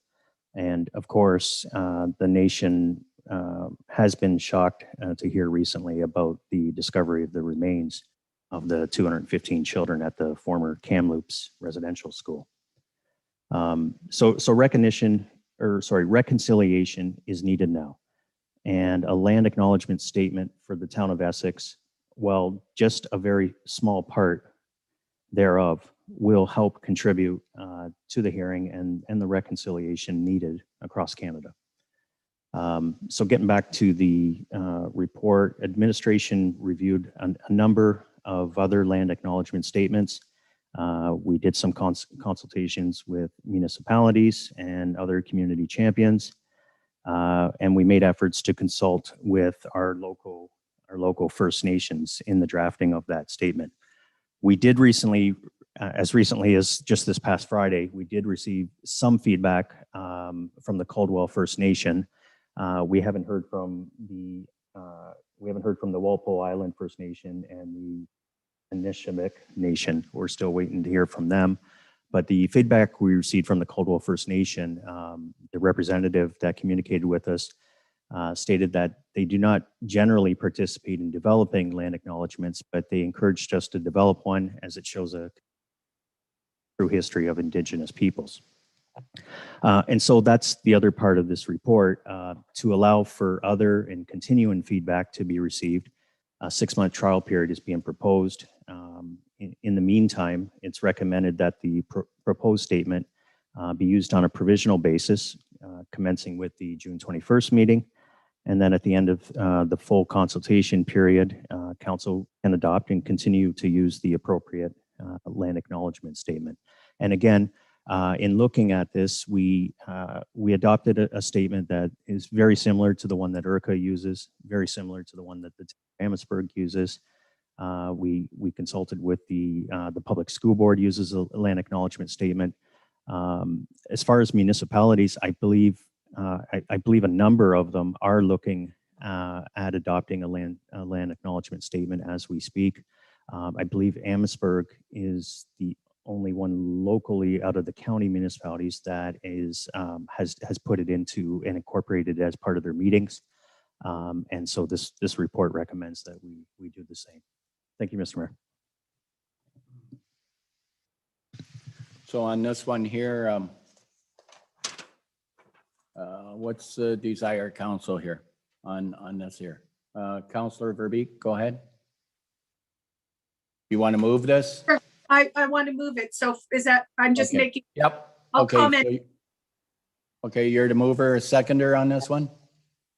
Councillor Bowman, questions? Go ahead, Councillor Verbeek, you want to comment on it? Yeah, just some gratitude to you for bringing this forward and to Mr. Auger and staff, and for leaving it open for 6 months for input. But I did have a little bit of a comment and a question for Mr. Auger. This is, so I was at the police service, the OAPSB conference last week for 3 days, and a lot of the speakers and presenters were doing from Zoom in their own home towns and cities across the province. And many of them, or for that matter, most of them did a land acknowledgement from their home office. Could we use this acknowledgement if we're in that situation representing the town in other outside meetings? is that like, I imagine that's doable. I mostly just want to thank you for bringing this forward. And I wonder if we can use it in that way outside of just our own meetings. Through you, Mr. Mayor, to Councillor Verbeek, I think that's the intent of this, is to use it in events. You know, again, it's going to depend from, it's going to change from organization somewhat, depending on, you know, the lands that we're situated on. But for sure, that I think that's fair, that would be the intent. Any other questions? Yeah, Councillor Bondi, go ahead. Thank you, Mr. Mayor. I would like to thank our clerk's department to take this seriously and work on this fast. It's really fitting, and I think it's just opening my eyes to really what we need to do in the files we need to look at and the Indigenous properties and grounds around the community. It's something that I really want to look into more. And I also do want to say this publicly, that we did get an email today asking that our flags be put up for another 48 hours because the flags were supposed to be up for 7 days at half mast, representing 168 hours of 168 hours of the 215 children. So we need 2 more days so that we would equal the 215 children. So I just wanted to express that residents' request publicly, because 2 more days of flags being up, an hour for every child, certainly not going to hurt any of us. Thank you. Thank you. Anybody else? Okay, so we had a mover. Who was the mover again? Who? Seconded by Councillor Bowman. Okay, all in favor? Okay, it's carried. Thank you, Mr. Mayor. 9.12 on this evening's agenda is Building and Bylaw Enforcement 2021-01 Refill and Grade Report. That said report be received this evening for information. Need a mover on this report here, please? Councillor Van Dolen and a seconder. Councillor Bjorkman, any questions on this one? Councillor Bjorkman, you had a question? Yeah, I was just wondering if we could hear from our Chief Bylaw Officer with regard to some of the findings with this report. I notice he's with us this evening. Yes, through you, your worship, and members of council. This is a short, brief report stemming from a notice of motion by Councillor Kim Verbeek. Basically 3 topics. The first being timeframes, 1 year as opposed to 2 years, 3 years, the pros and cons, limiting the number of fill sites, and the third one being contaminants. We currently have 3 fill sites in our municipality, one being on Walker Road by the former Cargill site, which is expiring this September. The second is Trombley Side Road, which is expiring in July.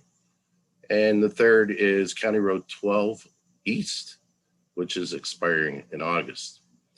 There was one as of 5 weeks ago that I revoked on County Road 12 West due to the time frame. That's been an ongoing project for a number of years.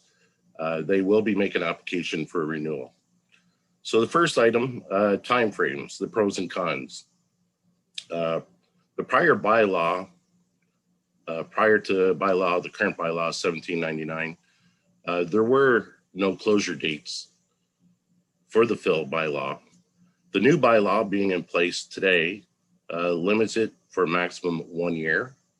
However, the proponent, if we have not received any serious complaints, they will have to make a new application starting from first base, new engineer drawings, conformance letters stating that they are in conformance with the prior permit.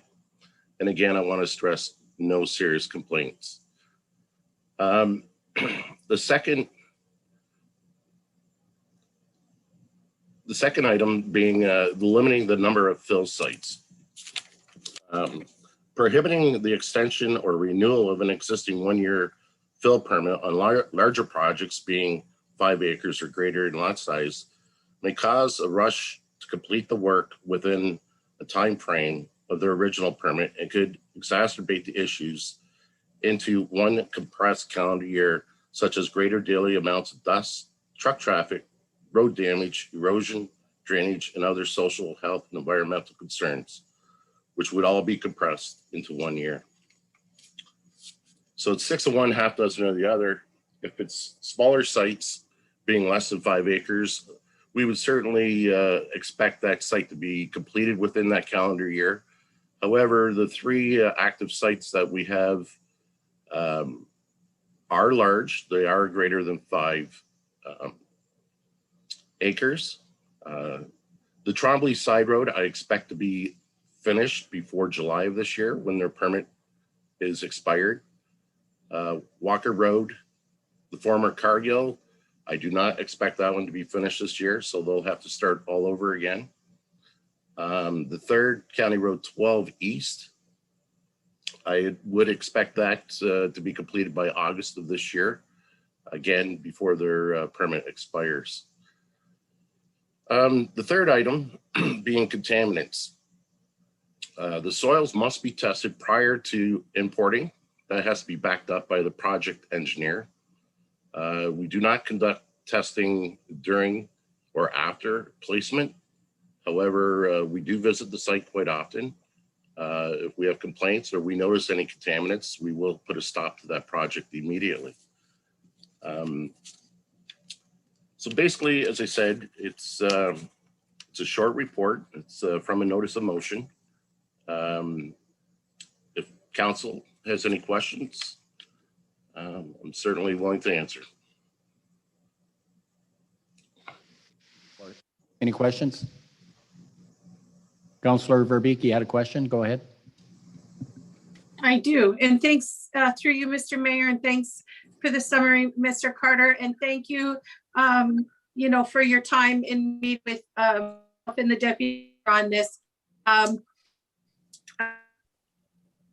So at the meeting, the outcome was there was a few things that we came out of it, and I'm just wondering.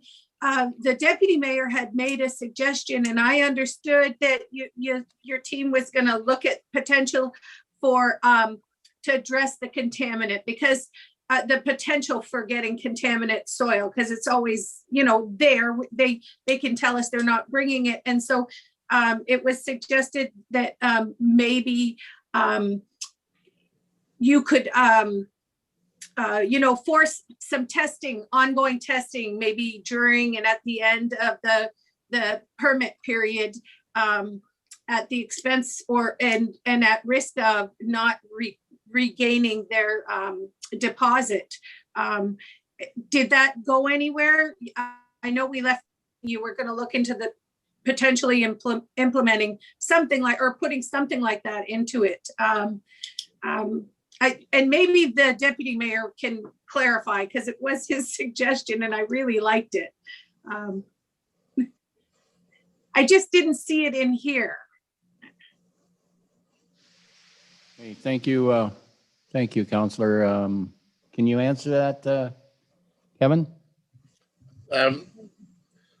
With contaminants, again, our bylaw currently states that there is only testing prior to being imported to our municipality. The bylaw does not state there's mandatory testing during nor after. That is something council may wish to add, but we don't currently have that. We can certainly add that. But again, we are there quite often, and we are checking the soils for smells, debris, anything that is suspicious of contaminants. We will place an order to have that tested immediately. But again, our bylaw currently doesn't have any of that in place.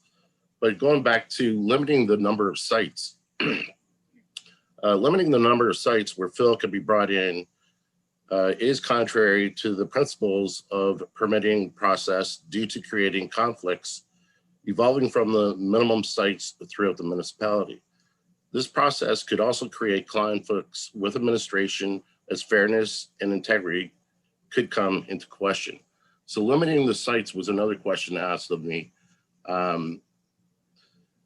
Again, there could be pros and cons to that. It can inflate the sites for monies rendered, transferring. We only have 3 at the time or presently, but the process would certainly create a conflict for administration in terms of being open, fair, and never be integrity brought into question.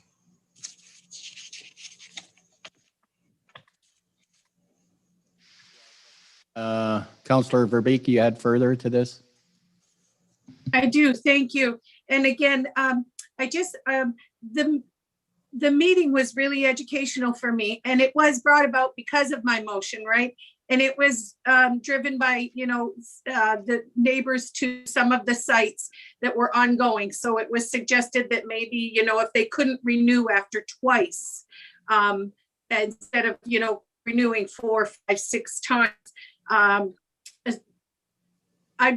I know that wasn't, you didn't feel that was an option. I wonder, could it be extenuating circumstances to give them a 3rd and a 4th year to keep this ongoing if they can't do the project in the first year or 2? Or they could just renew it as many times as they need?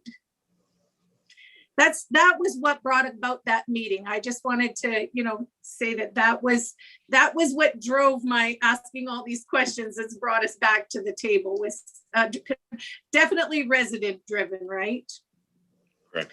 But thank you for your time. Yeah. Again, with this bylaw, we do have safeguards built into it. It is limited to 1 year. However, if we don't have any serious complaints, valid complaints, they can start the process all over again with their engineer drawings, the indemnity deposits, security deposits, application fee. The whole process has to start over from first base. So that is our safeguard built into this new bylaw 1799. Thank you, Kevin. Renewed year after year. If we don't have any serious issues, the answer would be yes. Is it maximum 2 years, 3 years? We don't have that in our bylaw. Good. Thank you, Kevin.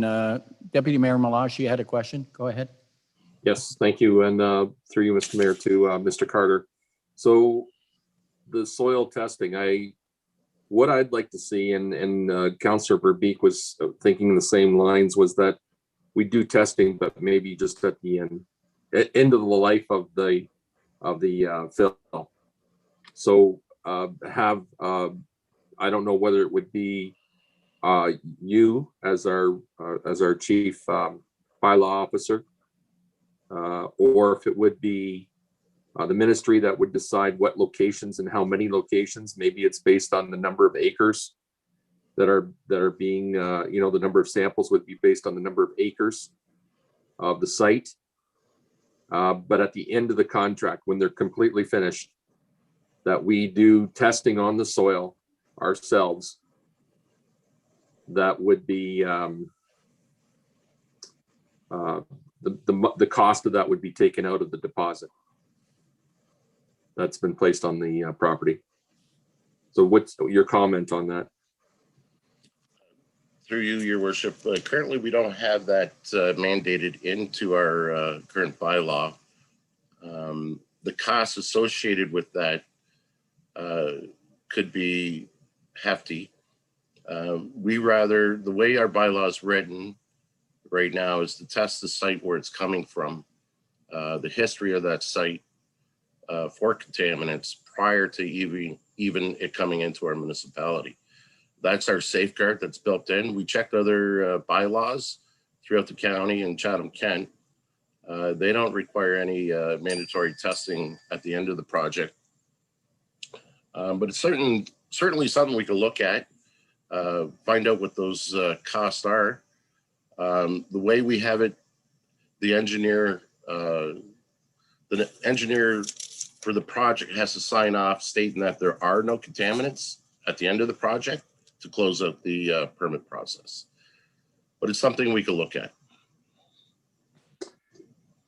If so follow up, but so if they're telling us there's no contaminants and they know that we're not going to test, they can tell us whatever they want and take a risk because they know we're not going to test. And I guess that's my point.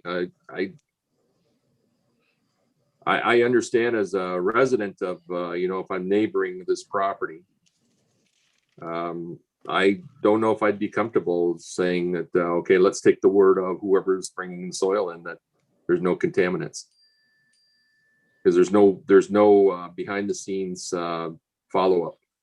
And if they know that we don't have it written into our bylaw that we're going to do it, maybe what we do is we say at the choice of the administration or the town, at the end of the life cycle, we have the opportunity to make the decision whether we want to do it or not. And the cost would come from the deposit.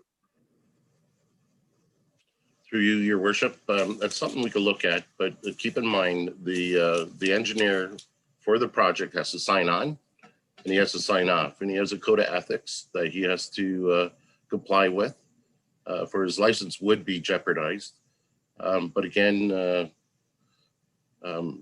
it's a good point, and that's something I could look into and report back to council at the cost and maybe possibly an amendment to our current bylaw.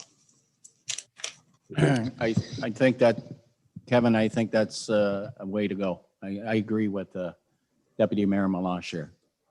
So I would look into that, see if we could include that. Anybody else from council on this issue? Okay, thank you. Deputy Mayor Malash, you had something further or no? Okay, thank you. Thank you, Kevin, for your input. Yeah, we need a motion, please. Yeah, we need a vote on that. All in favor? Carry.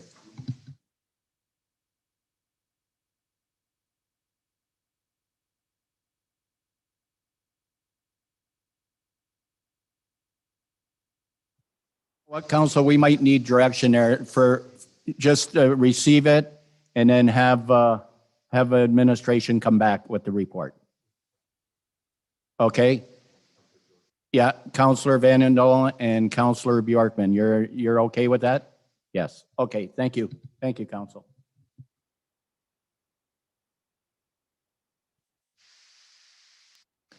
Item 11 on the agenda, any updates from County Council?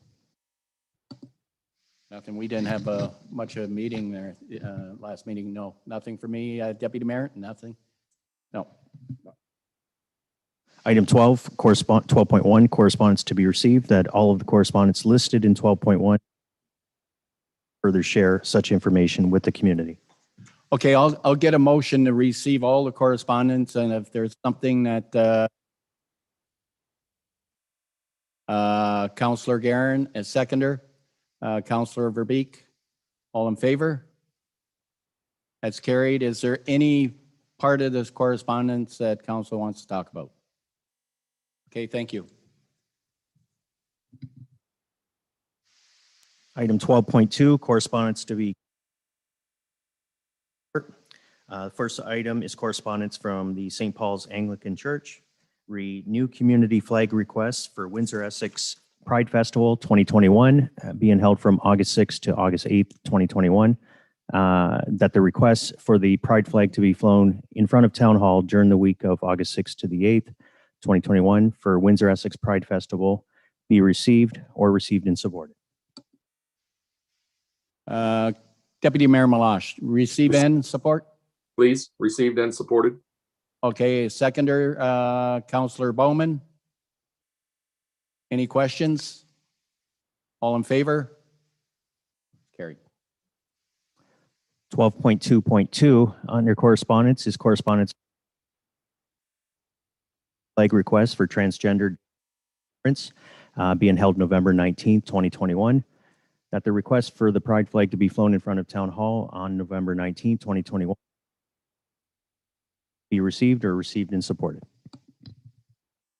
Have a mover on this one, please? No mover on this one? You're going to move and support it, Councillor Bondi? Receive and support?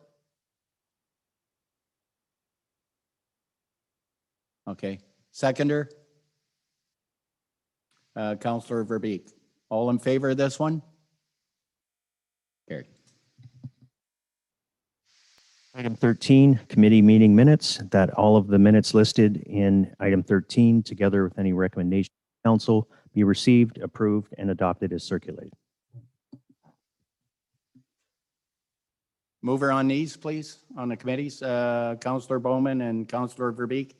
Any questions on any of these? All in favor? Carried. Item 14 under financial, 14.1 is the March 2021 capital variance report for receipt this evening, but through you, Mr. Mayor, our Director of Corporate Services and Treasurer. Go ahead, Jeff. Through the chair. So this is the updated 2021 capital variance. So we've been working to create a document. Kate, Heather, and their team have been working to create a document that aligns with the look and feel of the budget document. So this has been it's been in the works for a little while. COVID has kind of paused things at times, but we got back to it. And this is the capital variance for the first quarter of 2021. So I hope you enjoy the way it looks, the way it feels, and it will remind you of the budget document and how great that looked and felt and made you feel. So I'd just like to, again, I'm thanking a lot of people tonight. Thank Kate, Heather, and their teams for putting this together and putting up with my pickiness and joy. If there's any questions, I know there's a lot of information in there. Please feel free to reach out to us directly. Thanks. Thank you, Jeff, for the report. Any questions from council? Deputy Mayor Malash, go ahead. Just want to say thank you to the team as well, because I've read through this and it's much easier to read and go through. It jumps out at you a lot better than in the previous reports. Good. Thank you, Deputy Mayor. Anybody else? Thank you. So all in favor of this? Oh, I need a motion first. I need a motion to receive it. Deputy Mayor Malash and Councillor Bowman. All in favor? Carried. Thank you. 2 is the April 2021 bank payments report. Looking for ratification as submitted. Mover on the bank report, please. Councillor Guerin and Councillor. All in favor? Carried. Item 16.1.1 is a notice of motion that's being presented this evening and will be brought forward for council's consideration at the June 21st regular council meeting. As moved by Councillor Bondi, that per resolution of council R2009-339, that children at play signs only be installed within community areas such as parks, schools, and other institutions whose main purpose is to provide services to children. That a children at play sign be installed on McAfee Street in Harrow at the entrance to the Harrow Fairgrounds and Arena.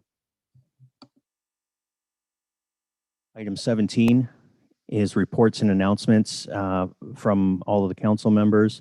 And I note through you, Mr. Mayor, that the Deputy Mayor has a verbal report on a recent officials at Ontario Hydro 1. Yeah, let's do that. Let's do that first. Deputy Mayor, can you let Yes. council know the meeting you and I had with Hydro One there? Yep. Thank you, through you, your worship.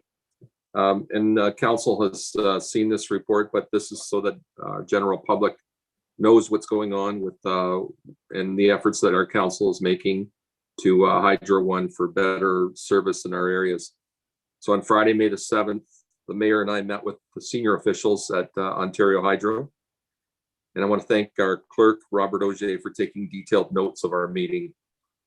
The mayor had asked for the meeting so that Ontario Hydro, Hydro One could provide an update resulting from the recent outages and what Ontario Hydro is doing to improve services and make investments in our area. Ontario Hydro provided a presentation to us and outlined what the Ontario Hydro system looks like in our area and the infrastructure with respect to Essex.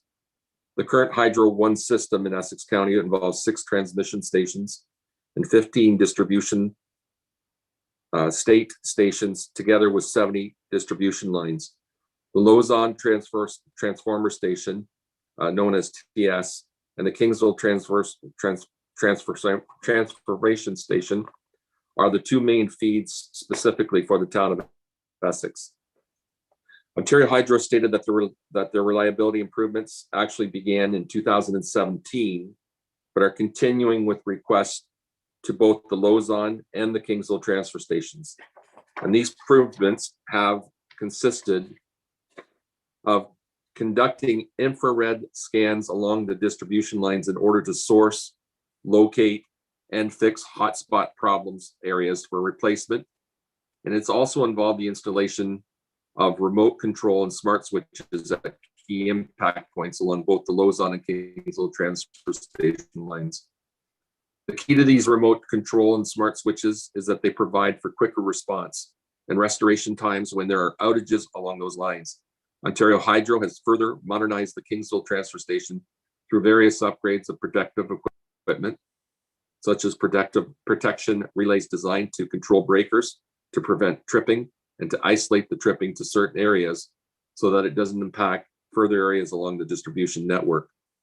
Again, these upgrades are being done to ensure a better reliability of supply to the town of Essex. Ontario Hydro states that all of these measures have overall helped to reduce the number of our outages, the number of our customers affected, and outage response times.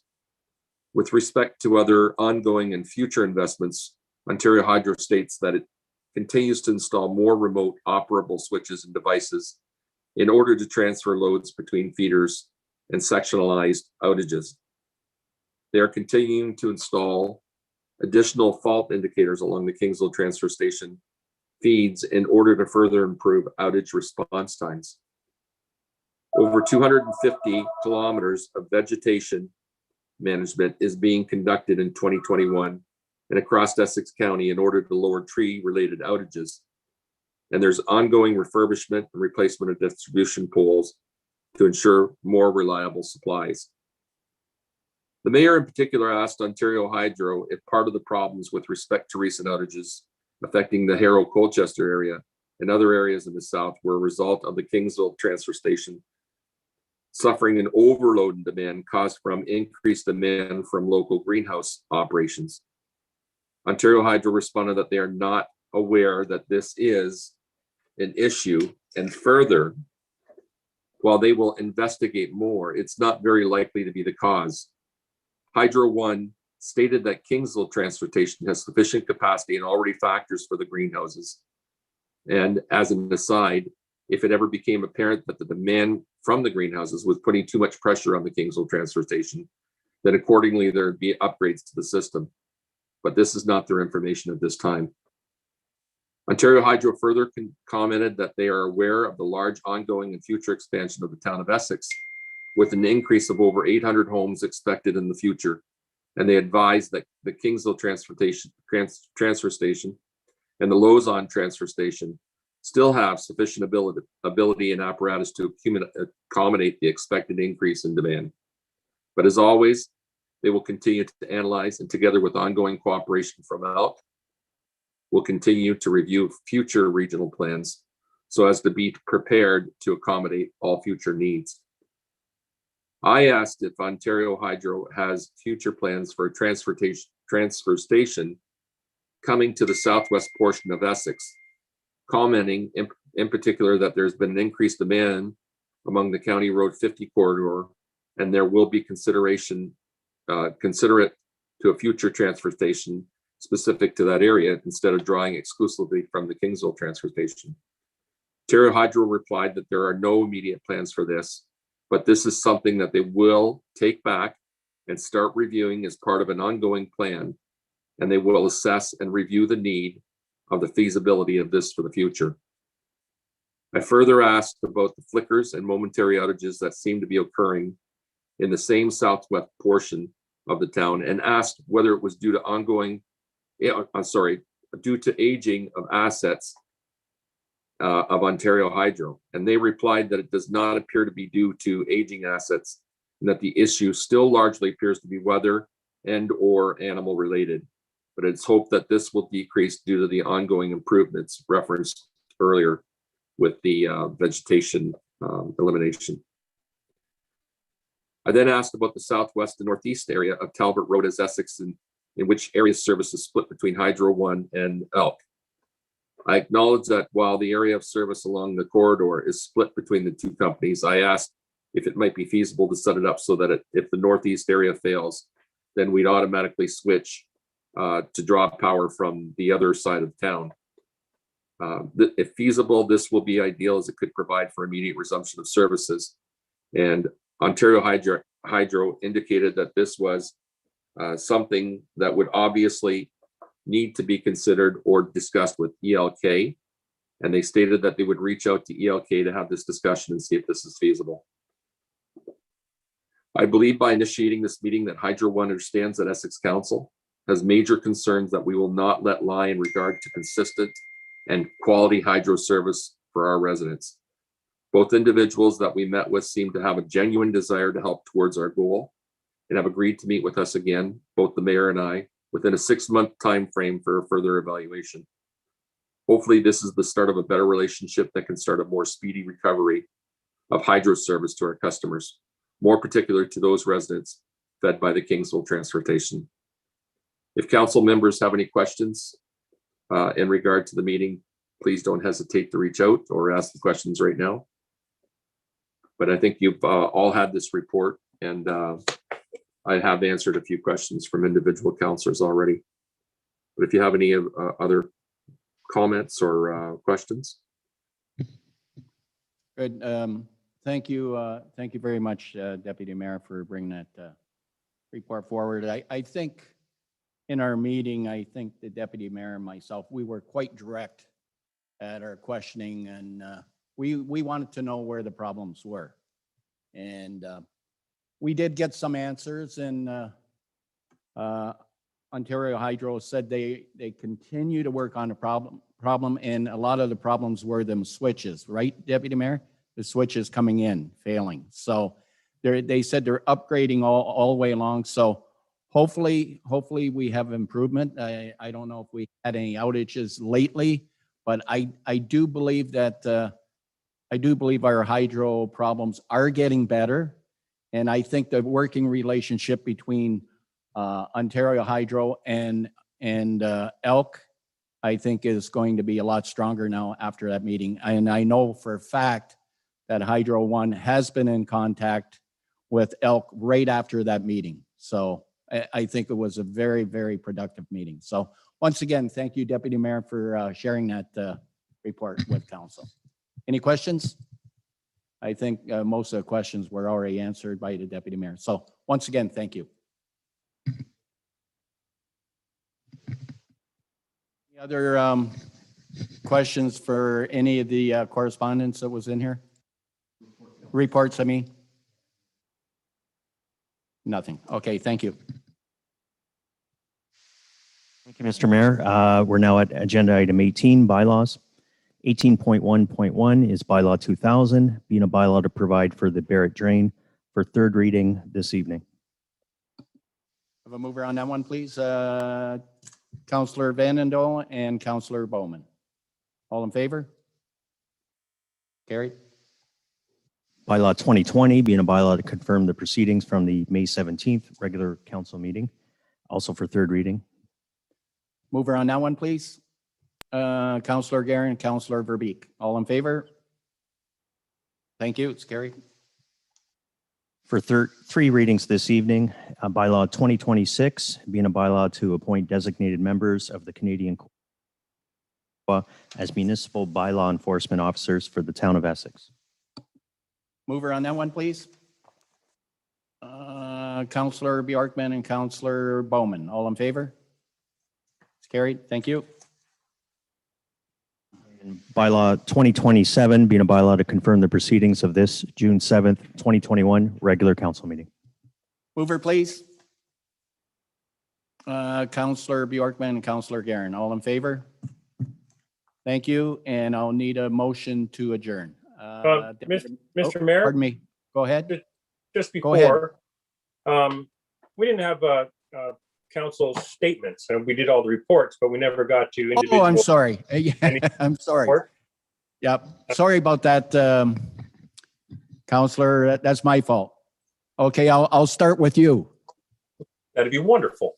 I did want to say great news today coming out of Toronto that we're going to stage 1 finally on Friday. They're moving that up early. So it's good news for a lot of restaurants, for a lot of retailers, but it's not good news for, and I'm happy with all of that, but it's not enough. And we need to continue to fight for our personal workers, our hairdressers, our manicurists, our gyms, there is no reason for any business to be locked out right now. Not one business in Essex County should have a door locked that can't be accessed by customers.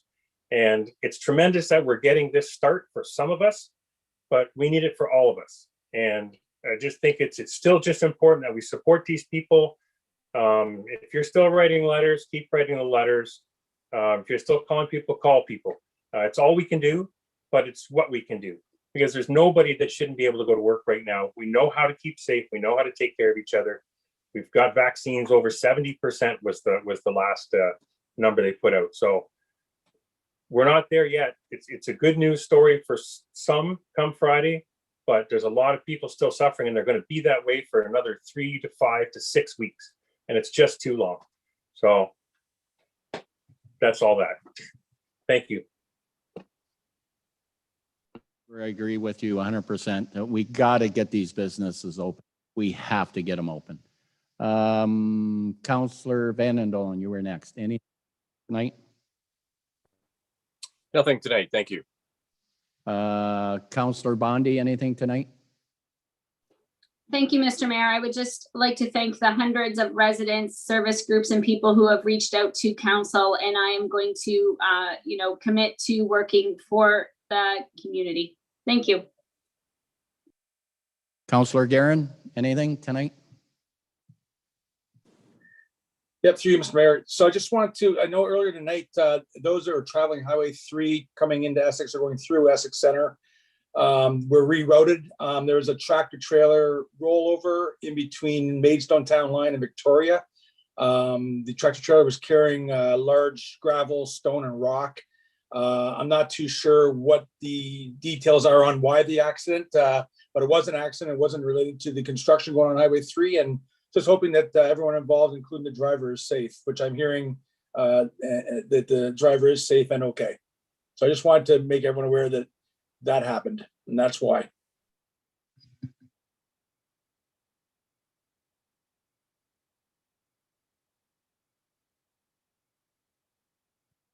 Counselor Bowman, you were next. Nothing. Deputy Mayor Malash, did you have anything further? Just that I'm looking forward to eating out at a patio this weekend. Oh yeah, we all are. At one of my favorite restaurants in the town of Essex. Yes, good. Counselor Verbeek, anything? No. Okay, I guess at this point here, I can ask for adjournment. So if somebody wants to make that motion, Deputy Mayor Malaj and Counselor Bjorkman, all in favor? And once again, Counselor Bjorkman, I apologize.